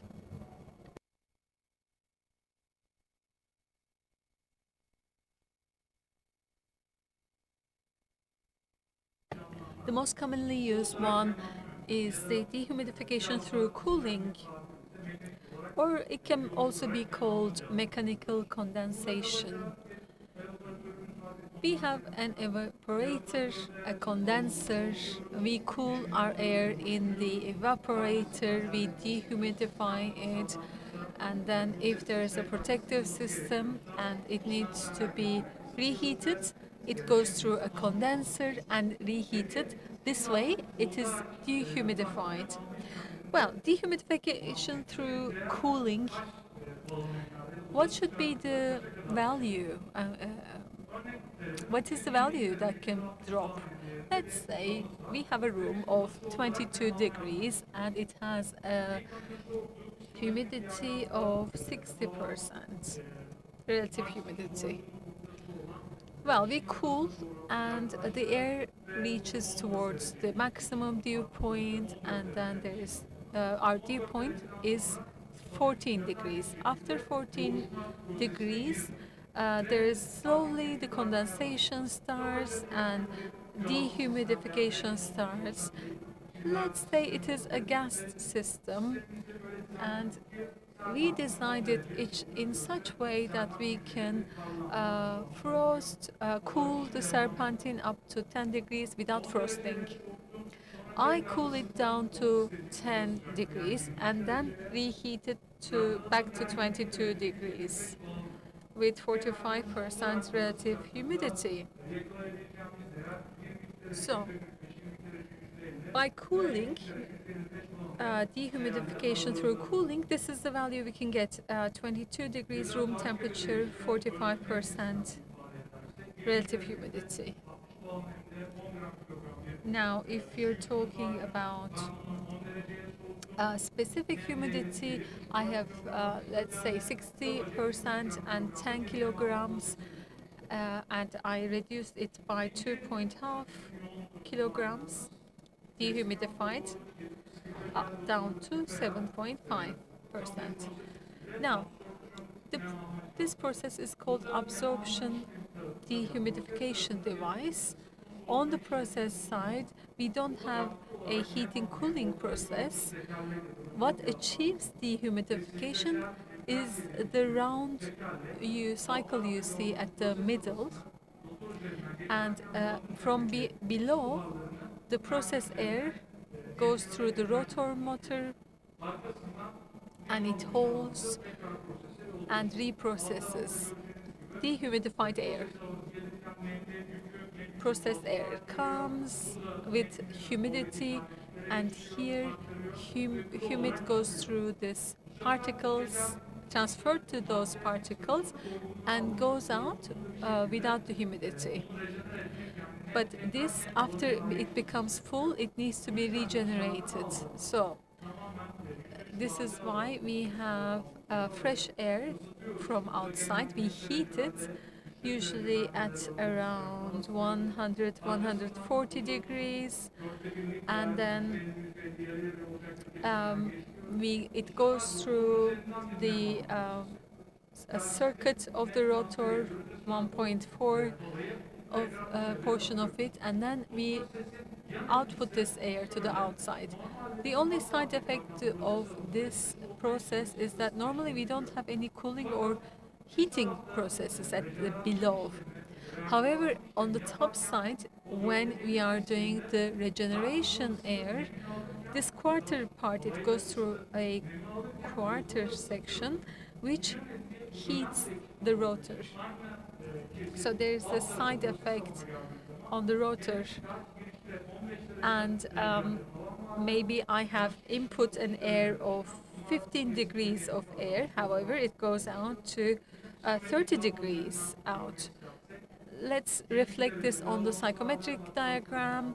So our air was 22 degrees, we used the absorption process, and we achieved 36 degrees and 12% relative humidity. We cooled this air and achieved 22 degrees, again 25% humidity.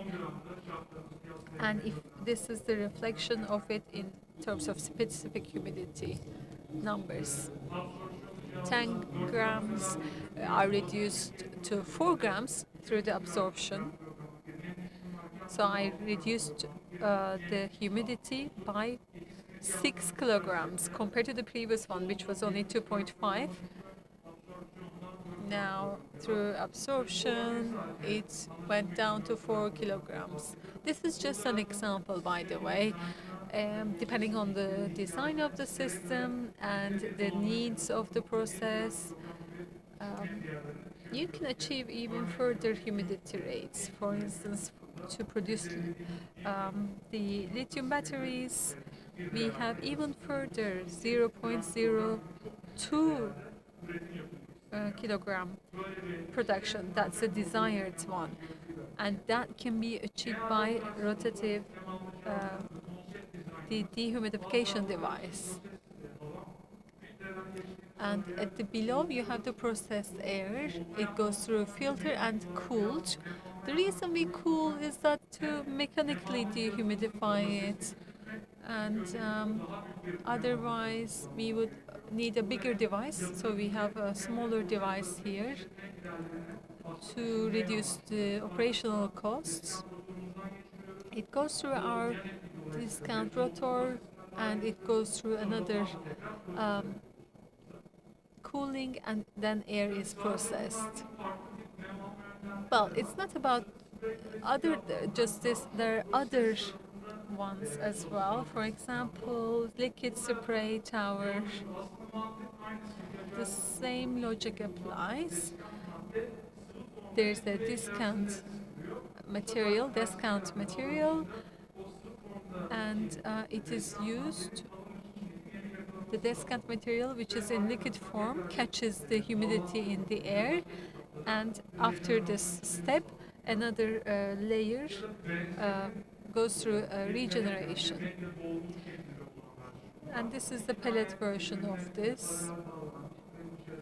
There are two parallel towers that are connected to each other, and they have the filling of these descant materials. What are the most common application areas of dehumidification systems? Well, mainly it is used in the pharmaceutical industry, and the reason is that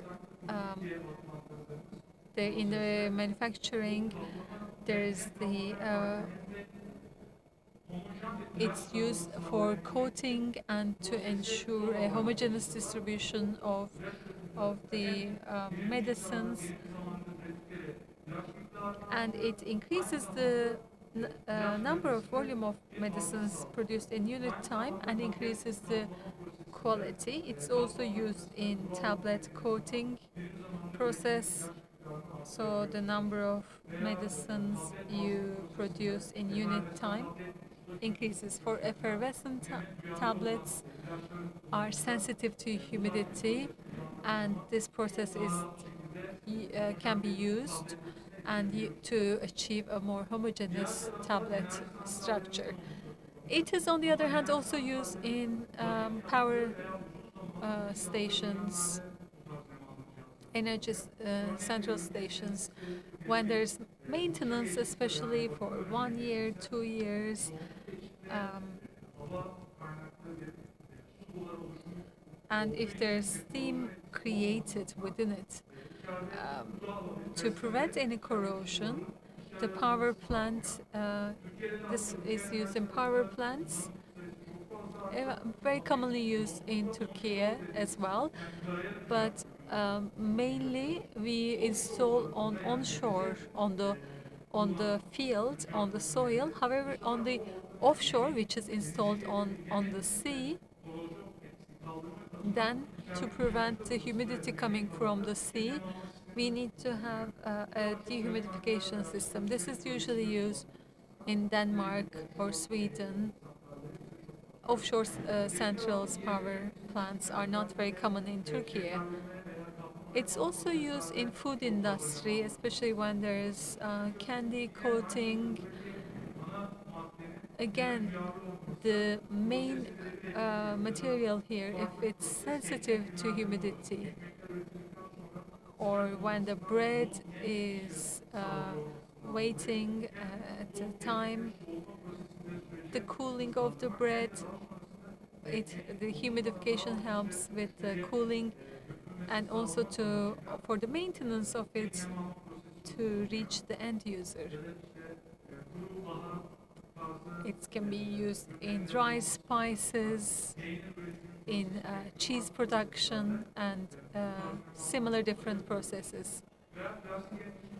Dehumidification can also be used in the plastic industry, when the recycled plastics can be kept and maintained within the silo to maintain its structure without corrosion.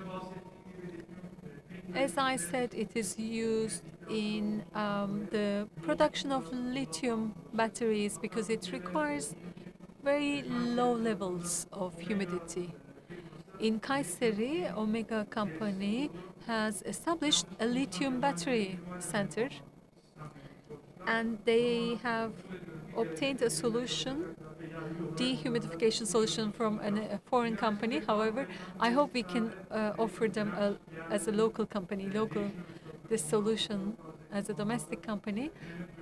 But as I said, to prevent from corrosion, dehumidification is used in this sense. If you have a warehouse, dehumidification can be used in your warehouse. Another area which is very interesting to me is that it's used very commonly in seaway transportation.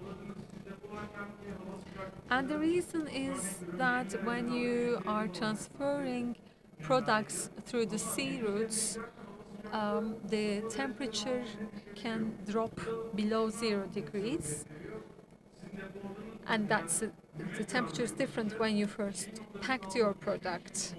And because within the container, it reaches its dew point, the product may condense and become corroded. And so if companies are shipping these humidity sensitive products, they either use a dehumidified container or dehumidify the products. Another interesting application is in bridges and viaducts. In Osman Gazi Bridge, we did the dehumidification project in Turkey. We also did the bridge in Romania and did the project and applications of the bridge in Chile. And then we separated to establish our own company so it can be used on the bridge and on the platforms. We enable humidity control, which provides us with advantages because you are dehumidifying, you are reducing number of the amount of dye you are using on the bridge, and it enables less weight on the bridge. And because you have no corrosion on the main rope, the life cycle of this, normally you would have 60, 70 years, but with this dehumidification application, the lifetime of this bridge can go up to 100 years. Another implementation is in the glass industry. In the materials in the glassware industry, if there's steam left within the products, then the manufacturing quality on the glassware is reduced. For this reason, in the lamination process, it's mainly used. In the chemical industry, it is used especially in structural chemicals or production of powder paints, both in terms of the paint powder packaging and manufacturing. If we look at the residential houses or the water damaged places, it is used to prevent water damage and also to get rid of or address these issues. These are some of the relative humidity rates that we accept and in which processes they use. In defense industry, there's 50%. The aim is not to go down to 30%, because if you go down there, then you create a problem of static electricity, and that leads to other issues. Or in the industry of pharmaceutical or sugar industry, it can be 40% to 30% values can be taken and used. These are the references I'd like to share with you, which I used. I'd also like to celebrate the centennial of our republic and like to commemorate our founder Atatürk and the council. And I don't know if you know the story of this photograph. It's very impressive. Normally, people believe that this photograph is taken on 29th of October 1923, but actually it was taken on 1929. The Ali Rıza Bey is a photographer of Atatürk, and they met through the Kazım Karabekir's daughter's wedding, and Atatürk likes this photographer because his name is Ali Rıza, and also he is from Skopje, and so he works as the personal photographer of Atatürk. And on 1929, as they go out of the parliament, this photograph is taken, but however, it slips, and he cannot take the photograph in the way he wants. So Atatürk, he doesn't like the photographer doesn't like, and Atatürk realizes it, and he asks, "Why are you upset?" Photographer said, "Well, I couldn't take it the way I want." And he says, "Don't worry." They go inside, back again. Photographer takes his position. They go out again just so he can take this photo.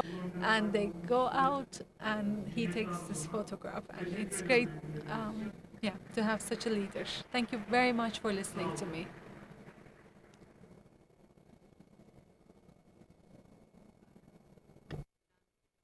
Çok teşekkür ediyorum ben de. Çok sağ olun.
Merhabalar, hoş geldiniz. Ben Feyza Şahin. Feyza Shahin is my name. I'm an R&D leader at my company. I will talk about certification processes at free term products and why do we need to choose certified products. Hayati will join me. I will first deliver a presentation and Hayati will make his contributions.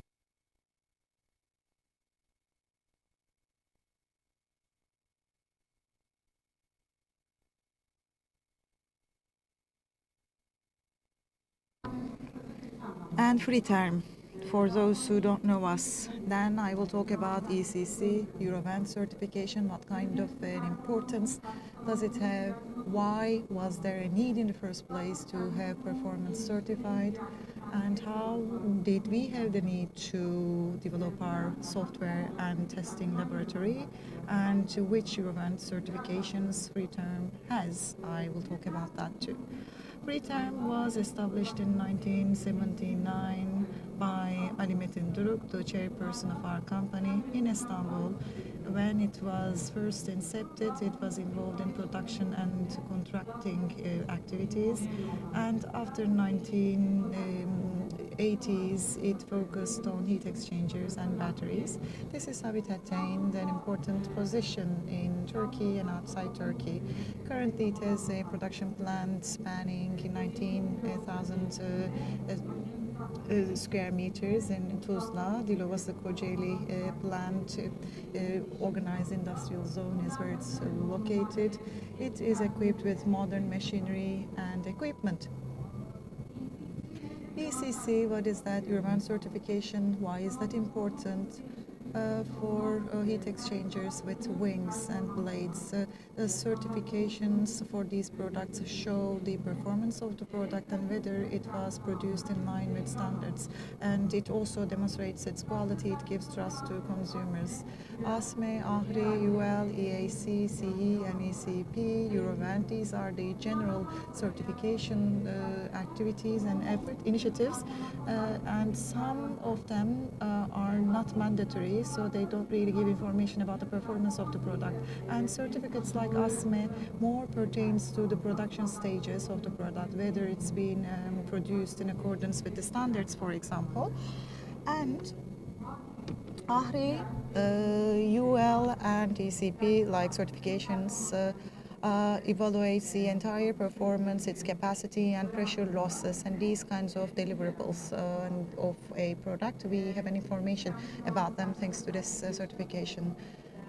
Eurovent CERTITA certification is an organization that evaluates and standardizes and certifies the quality and performance of products in the HUAC industry, and it's based in Europe. It was established in 1993, and for all producers and consumers, it's a good and trustworthy reference point.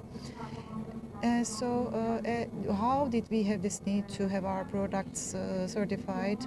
As we focused on heat exchangers and production of heat exchangers, we received feedback from customers.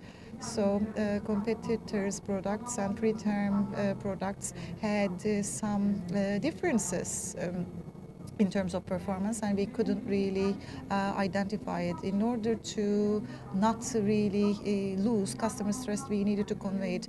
We didn't even doubt the performance of our products, but the performance stated by the competition, we couldn't do anything about it.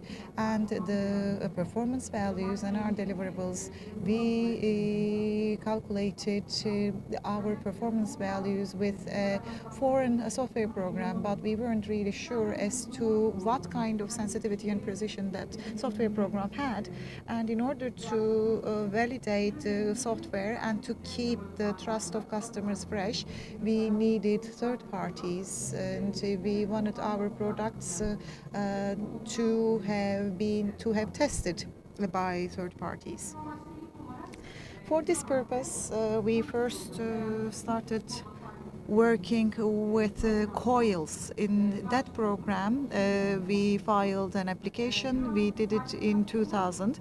And Eurovent certification in coil program, how it proceeds is you first apply to Eurovent and you sign a contract. And then the manufacturer first tells about geometry, minimums and maximums and parameters. First you declare it to Eurovent, and after that list, Eurovent look at the range of the capabilities of the producer, and it selects a number of products from that range. And of course, depending on the measurements and the limits of the laboratories, it asks the manufacturer to produce those selected products. And the products selected by the products are produced by the manufacturer within the limits stated by Eurovent, and we then submit it back to Eurovent. After we produce the products, the Eurovent's contracted accredited laboratories take the products, and testing is conducted, and the results of the test are announced to Eurovent, and Eurovent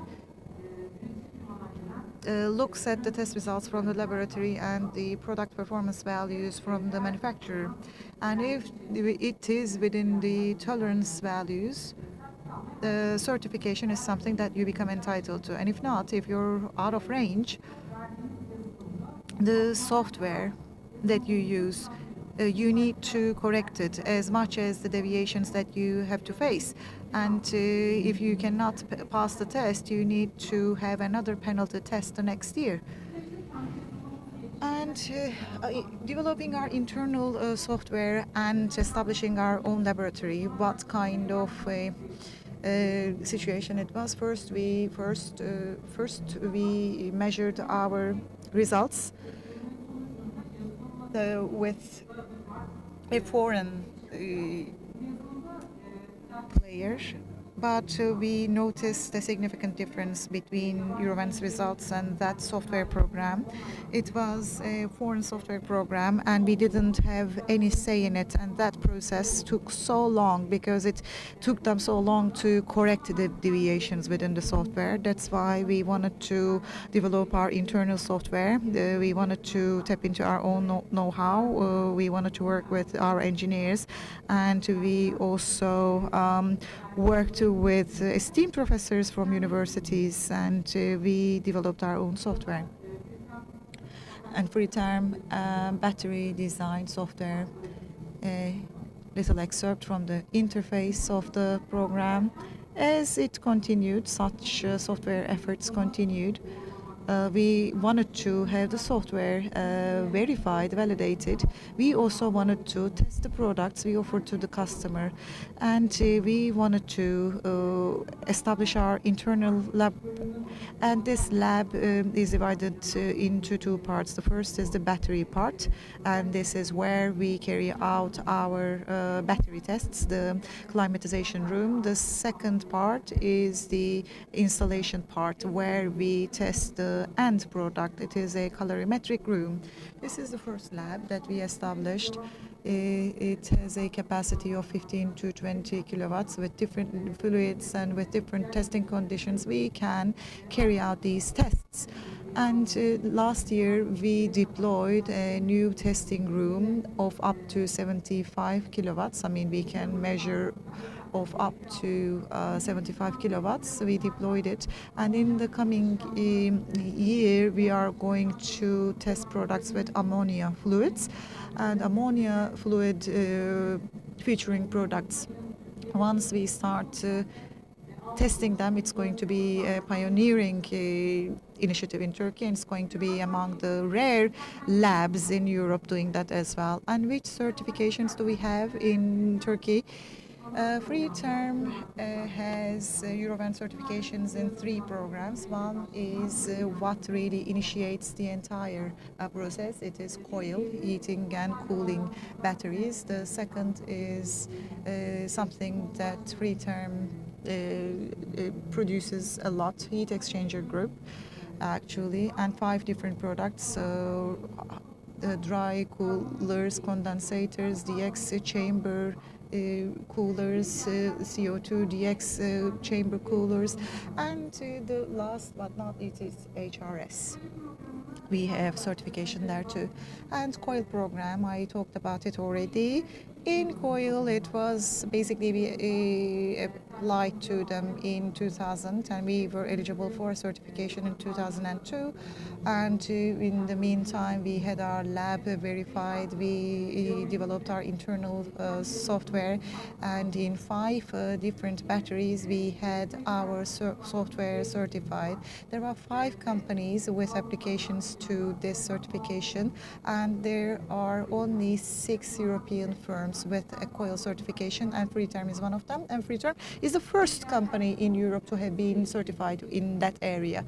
And the second certification is heat exchanger certification. We applied for it in 2015. The process was completed in 2023. The reason why it took so long was because of the large and broad scope of the certification. And Freeterm is the first heat exchanger certified company, and in 5 product groups it holds this certification. It's one of the 3 companies which basically have this position, unique position. We first did the application, applied for it in 2018. It's quite a challenging process indeed, in emotional and material terms, I mean. And we first made an application in 2015, and we got certified in 2018. And then for condensators, we applied in 2020, the XA chambers, coolers. We were certified in 2021. We first did it for 3 product groups when we first filed an application, but regulations have been released, climate change regulations have been made, and alignment with certain fluids was mandatory. That's why new product groups were involved in the process. And as a pioneering company, we wanted to apply for our CO2 containing products as well. So for 2023, we have been certified for these 2 last groups as well. So, heat exchanger groups, as we are conducting this certification process, heat exchanger and heat recovery battery was an area we applied. We filed an application to Eurovent, and we were certified in 2022.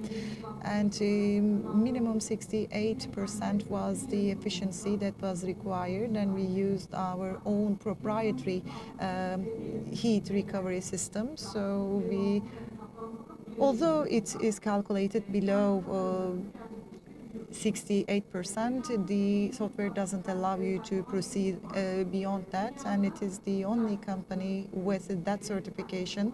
HRS certification is held by only 2 companies in the world, and Freeterm is one of them. Certification criteria in 3 groups, I'll talk about them. For COIL certification, the values that you need is capacity, pressure loss on the side of air, and fluid side pressure loss as well. You have limits per test, and you have an average value that you have to comply with. For a geometry, for example, in 8 different diameters, you have values, and 5 heating conditions and 3 heating conditions are tested, and 3% per test. You cannot exceed it for capacity, and on average for all tests you shouldn't really go beyond 2% so that you can be certified. For air side pressure loss, you need 20% per test and 10% on average, and for fluids you need 30%, and on average you have 10%. I mean, for batteries. As for heat exchangers, capacity is 8%. The limit, I mean, the threshold, the fan power 10%, the air flow rate 10%, and fluid type pressure, side pressure loss is 20, and sound level 2 decibels. And if you are producing 9% more, the test would require you to correct your software, your values, and next year you have to take a penalty test. for HRS, heat recovery batteries, the recovery efficiency is limited to 3%, I mean the deviation, and for every battery in standard conditions, air side pressure loss should be 10% or 15 Pascal, I mean whichever is higher. For batteries, for each battery, fluid side pressure loss should be 10% in terms of deviation. To sum up, Eurovent certified performance programs are intended to encourage accuracy, integrity, and to guarantee to customers that the product is offered to the market with the right performance. They have to be in alignment with the design, because if there is any mistake on the side of production, your design output will not really coincide or will not really correspond to what you offer. So we have quality-driven production philosophy at Freeterm, and we boast 44 years of experience, and verified information exchange is what we pioneer in the industry, and we are inviting all producers to have their products certified. And I would like to commemorate someone. We lost someone, quite an important person, last October, Ali Metin Duruk, our esteemed founder. He challenged us a lot about it, and he provided us with great guidance and support. And in one of the training courses, he delivered remarks, and I wanted to quote from him. So once we first started the certification process, we saw the differences in capacity, and salespeople actually challenged us. They didn't want to have difficulties. Okay, we wanted to see what was the truth, so we needed to discuss it. We had to discuss it, he said. I commemorate him respectfully. Thank you very much for your attention.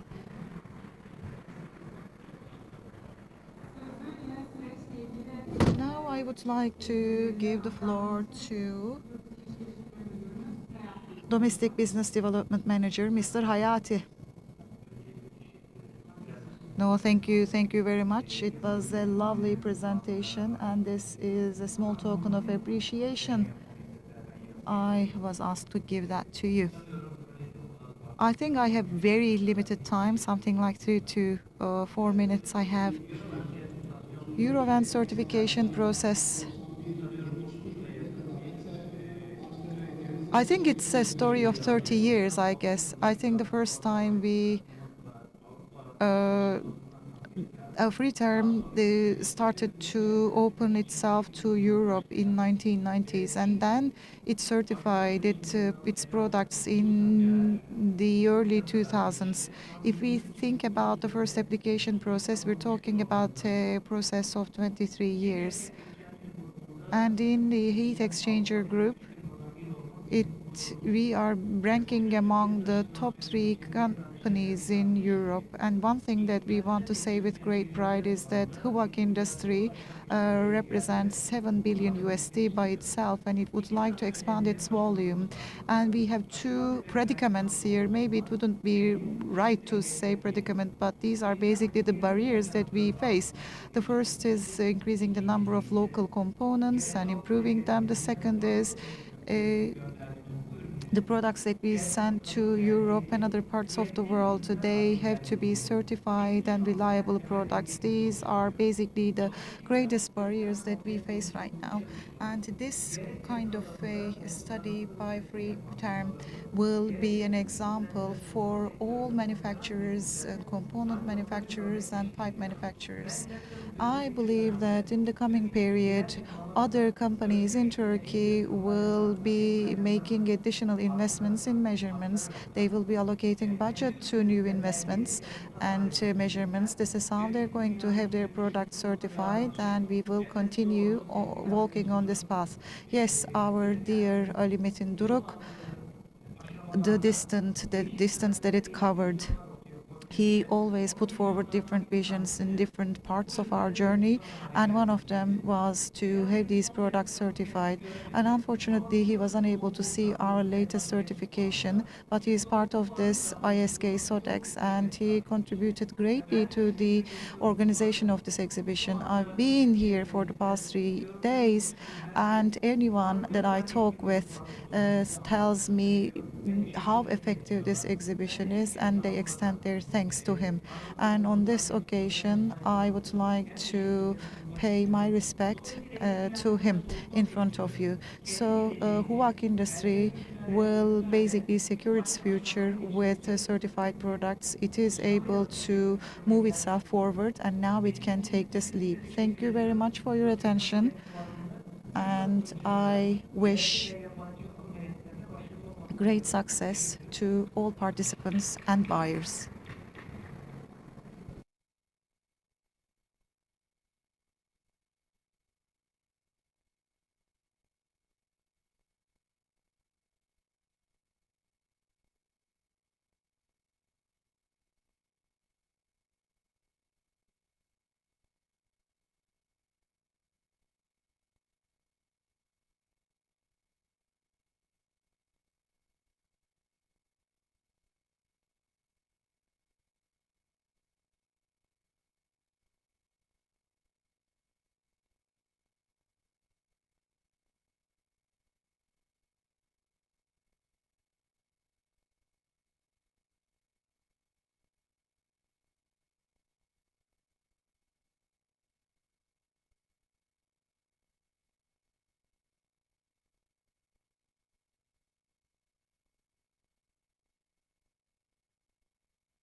Merhaba. Sesim geliyor galiba. Öncelikle Hello, can you hear my voice? Welcome. Today we will talk about indoor air quality. My presentation will be on indoor air quality, and it has been a hot topic during the pandemic.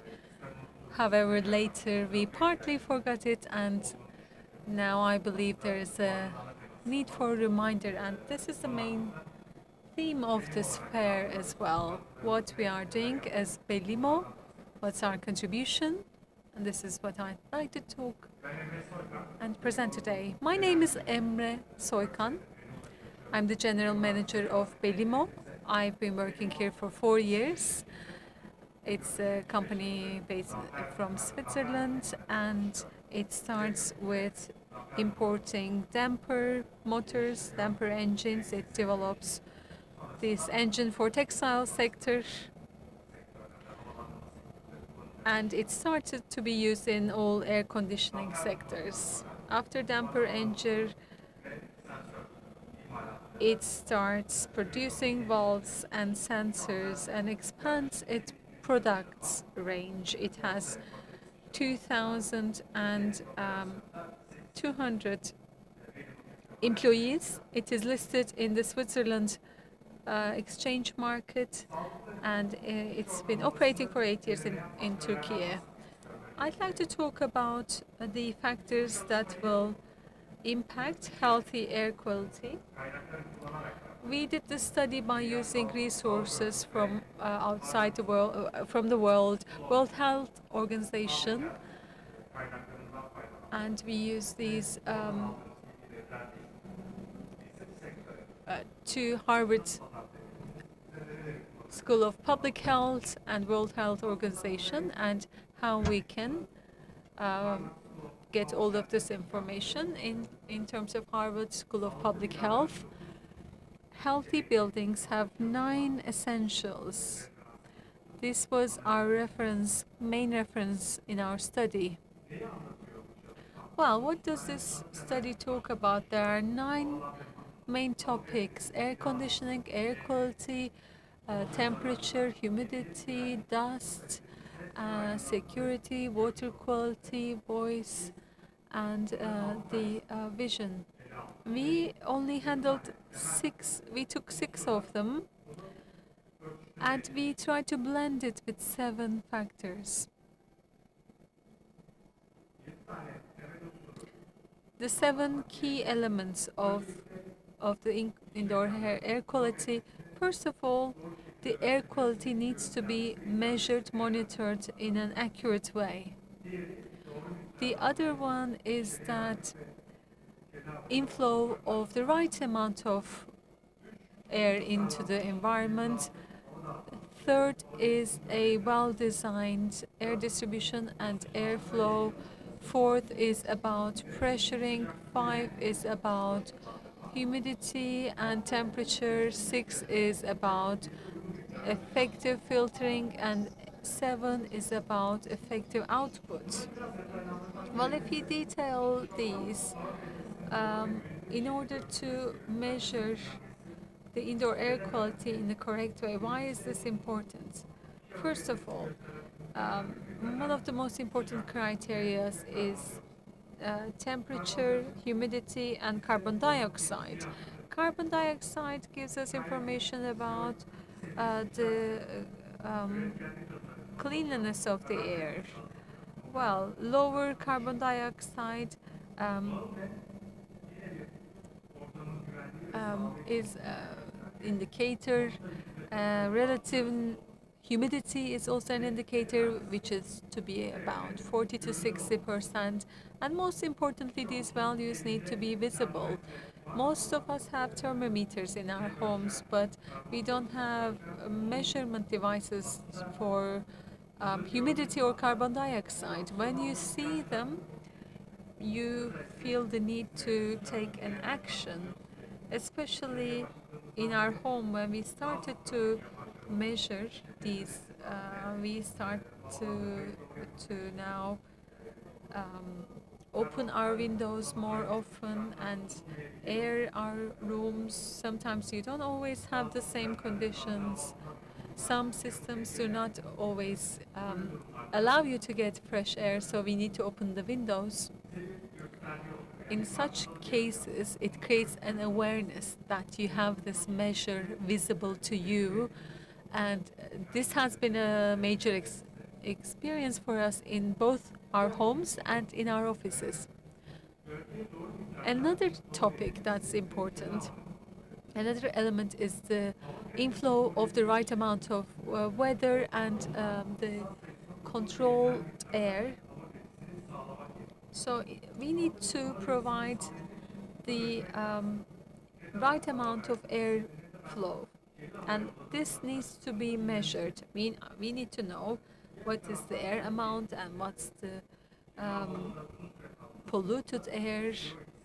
If polluted air stays in the room for a long time, carbon dioxide level increases and possibility of infections increase. To prevent this, the environment needs to be aired regularly and in the right amount, right way. A well-designed airflow sampling should be taken. So the flow in the air should be designed in a way that doesn't disturb the people within the room. And for this reason, both in the feeding side and in the circulation side, we can use VAV control devices. These allow the environment to have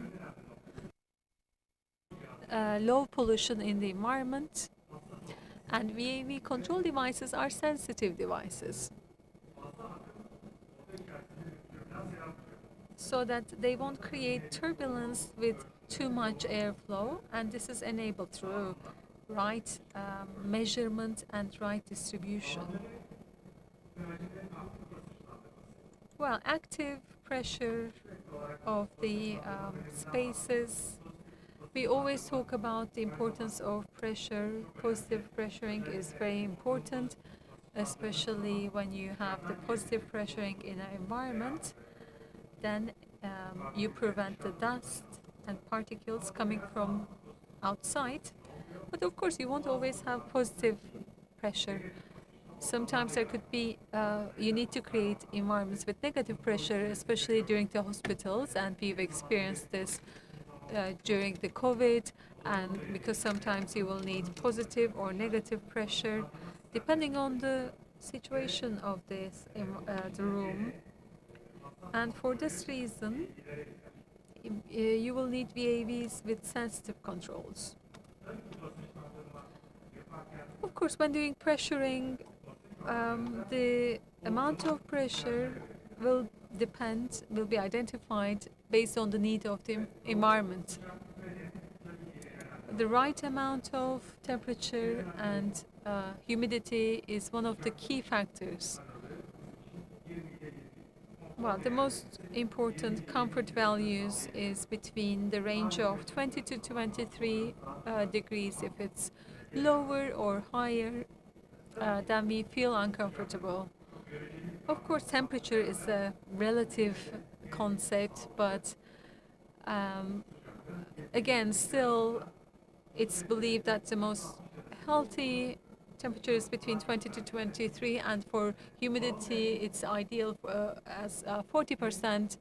And the relative humidity, if it's kept within a certain range, it prevents distribution of viruses, and we believe now, based on the studies, that this should be between 40 to 60 degrees of relative humidity. With right amount of humidity should be balanced with energy consumption. We shouldn't just increase energy consumption for the sake of just creating humidity, and so we need to use sensitive devices. And finally, having these humidifiers in sensitive and maintained regularly is important. Another factor is effective filtering in air conditioning systems. filtering is used, at the beginning it is designed in the correct way. However, during the operations, it may differ. So what can happen? When the maintenance comes, we can do it periodically based on months. However, it would be more correct to do it based on usage. Sensors should be placed to control the system. Using these devices to control the system is important. And also, by measuring the flow that's going in through the filter, we need to ensure the right air flows into the right place and the appropriate amount of output air is important, both for energy and to reduce carbon dioxide levels. So it's a critical point for us. So for outdoor air, 100% fresh air need to be used or mixed air should be used.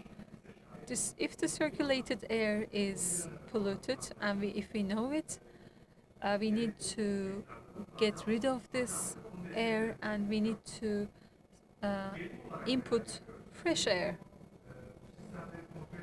In terms of efficiency, we produce damper motors, damper engines, and we have carbon dioxide sensors, temperature sensors, and we support them to be implemented. And through VAV devices,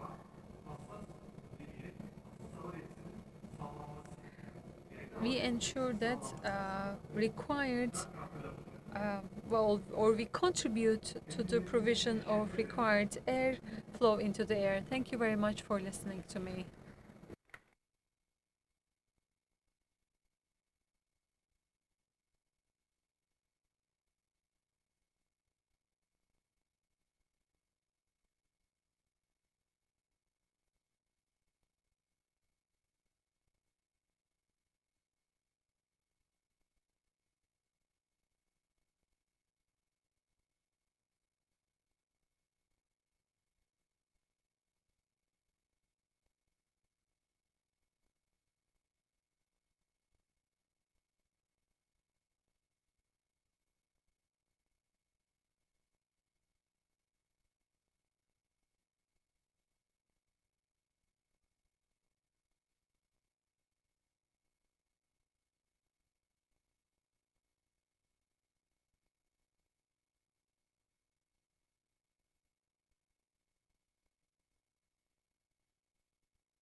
Burada duralım istersen karşıda.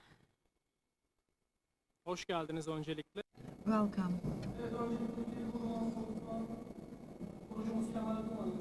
Kemal Duman established this company, and we are a company of 50 years. We have two offices, one in Istanbul, one in Izmir. We sell chillers and we provide after-sales technical support.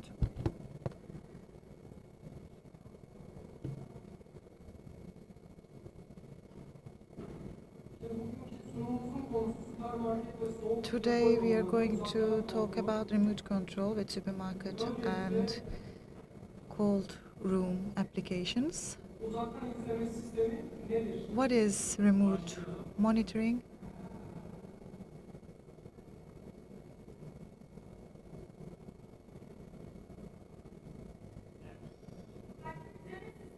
Remote monitoring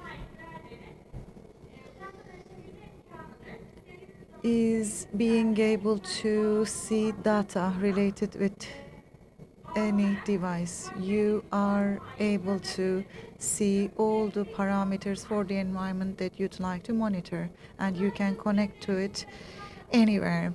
If you need constant access, and if you are operating in food and healthcare, you are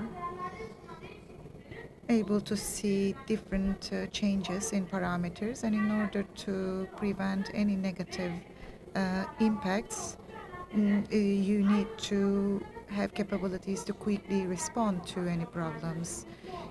This is great for companies with different locations, so parameters can be monitored from the head office and from different offices. If you have multiple users, you can authorize them to use it to monitor the parameters, and you can also restrict their areas of responsibility as well.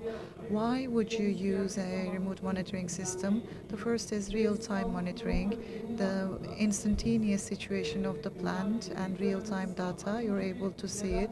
The second point is related with efficiency increase. Thanks to higher efficiency, you understand potential losses, and for cold chamber and market applications, you have better control and you improve efficiency.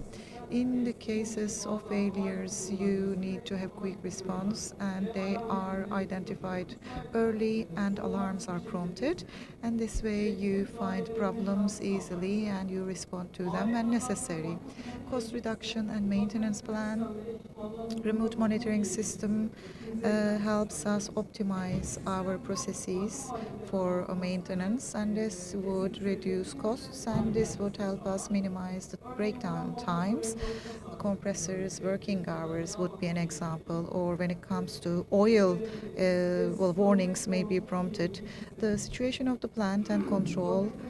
Remote monitoring systems helps you understand security breaches, unauthorized access, for example. When they access the system, any intervention can be spotted by you, and this is something that you can configure on your own system, and we can define it and we can prevent them from doing these things. Communication between sensors and devices. So there is data communication. This is how all systems can work in integration with one another. It is thanks to these 6 advantages that remote monitoring systems are used for markets. They are more efficiently controlled and carried out. These applications, I mean. And as for the components of remote monitoring systems, efficiency is something that we can see. Environmental conditions have an impact on efficiency. Parameters like temperature and humidity, them not being at good points or instant changes would result in products being bad easily. And remote monitoring system prevents this, and it helps you maintain convenient values, ideal values, and it helps you prevent undesired instances because it notifies you. Savings is another aspect. With remote monitoring, you use energy efficiently, and enterprises' energy costs reduce significantly. And Strat Pro is a remote monitoring system, and it has up to 20% energy efficiency and savings. And instant controls and notifications would require labors. However, remote monitoring systems minimize this particular requirement. Enterprises with remote monitoring systems in environments like warehouses help you take rapid action. For example, thermostats can be readjusted, and defrost processes can be identified and spotted earlier. And digital filtering feature would also prevent the compressor from operating or shutting off unnecessarily. As for visualization and reporting tools, Strat Pro program has its graphics, and you see real-time data of users. You can see it in the form of tables and reports, and you also analyze real-time notifications. Remote monitoring system monitors parameters for you in terms of any alarms, or while a device is being configured, you can easily respond to that. Sudden changes in the environment, you can prompt relevant people via email, for example, or in instances of any alarming situation, buzzers or LED devices can be used so that quick action can be taken. As for communication infrastructure, Strat Pro, as you can see, there is a communication interface of that, and you see them on thermostats, and there is a transformer. And this is something that is conveyed to us via internet, and it is with our internet we use it. And this is basically a cloud-based program, and we manage it on Strat Pro. Equipment used for remote monitoring system, we can divide it into two. The first is transformers. Transformers are related to with data being exchanged in a rapid and uninterrupted manner, in a secure manner. And on transformers you have IP and ID numbers, and you can connect to the transformers via the company's internet connection, and you can make sure that your cooler can be monitored. Any cabling or wired systems can be used. USB, RS485, Ethernet, all applications can be used in that particular process. The second group is collection of data. In order to keep preserved data, different methods are deployed, and one of them is cold applications. And we have humidity and temperature. These parameters are quite important. It's important to monitor them. Data should be kept and analyses should be carried out. And data can be kept in a central database or on a cloud-based platform. So this basically helps you monitor, analyze, and optimize your system. And in addition to cooling, as you are preserving your food, you also check heating and humidity, and you basically prevent any temperatures from dropping to undesired levels or going up to undesired levels. Thank you very much for your attention. Now we have a quick application. Could you please provide brief information about that?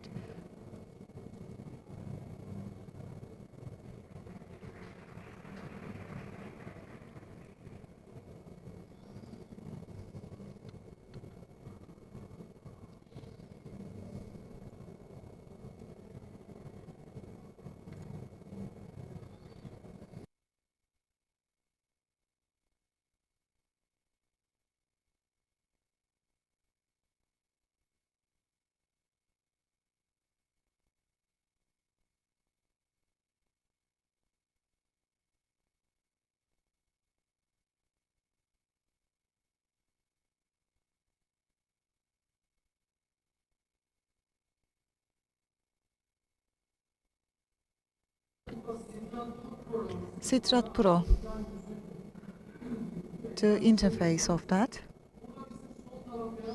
On the left hand side you have servers, and you can connect a transformer. It may be Ethernet related, or if you have ID, you may register it to the new server. And if you know the ID of the devices, you can proceed manually. And yes, you are connected to the local server. We can start with the admin page. And we click on the local server. You see the server info, IP, DNS, and port. The connected user is the admin, as you can see. Let's go down. And you see transformer information. And which thermostat is that? How many devices are connected to it? You can see the address one by one. This allows us to find the devices, and when we go down, the device that we connected, well, there needs to be a connected device for sure, but the status of the device, the hour, the temperature, whichever data that is collecting, we're gonna see it, whether it is cooling or heating. In the case of a buzzer, if you go down a little bit, you'll see the signals.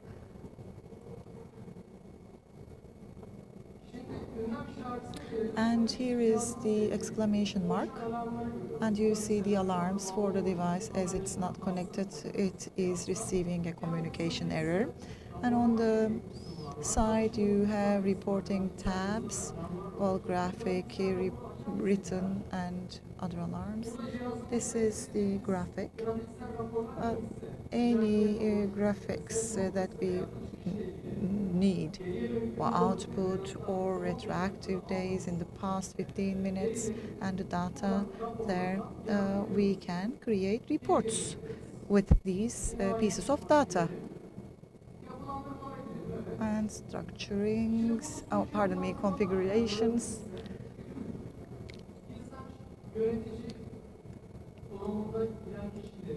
People who log in on the system as an admin, we have other tabs accessible to us. Admins, technicians, and operators, and which parameters they are able to respond to, we can set it. And here you can see the list that admins are able to see if you want to have more detailed settings for operators' technical data. And let's go down. For the logging of incidents, whoever has connected the device and whatever has been done by them, it may be the setting point, it may be a login on the system, and you basically just indicate the start and end dates and see whatever action was taken by whom.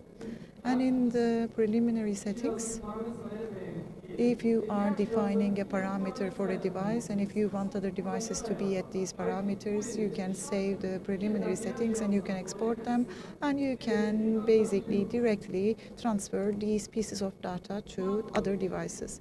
Macros, and this is an example. While opening the device within a specific time frame and closing it, you can create macros and force the rules. Well, we have 4 thermostats, let's say, and when 3 of them reach the set point, the 4th, we want it to close the pump. So this is basically the area where we write the scenario for the rules. And timing programs, when these macros are going to start, when the opening and turning on and shut off will take place. Well, let's click on 5 o'clock or 7 o'clock.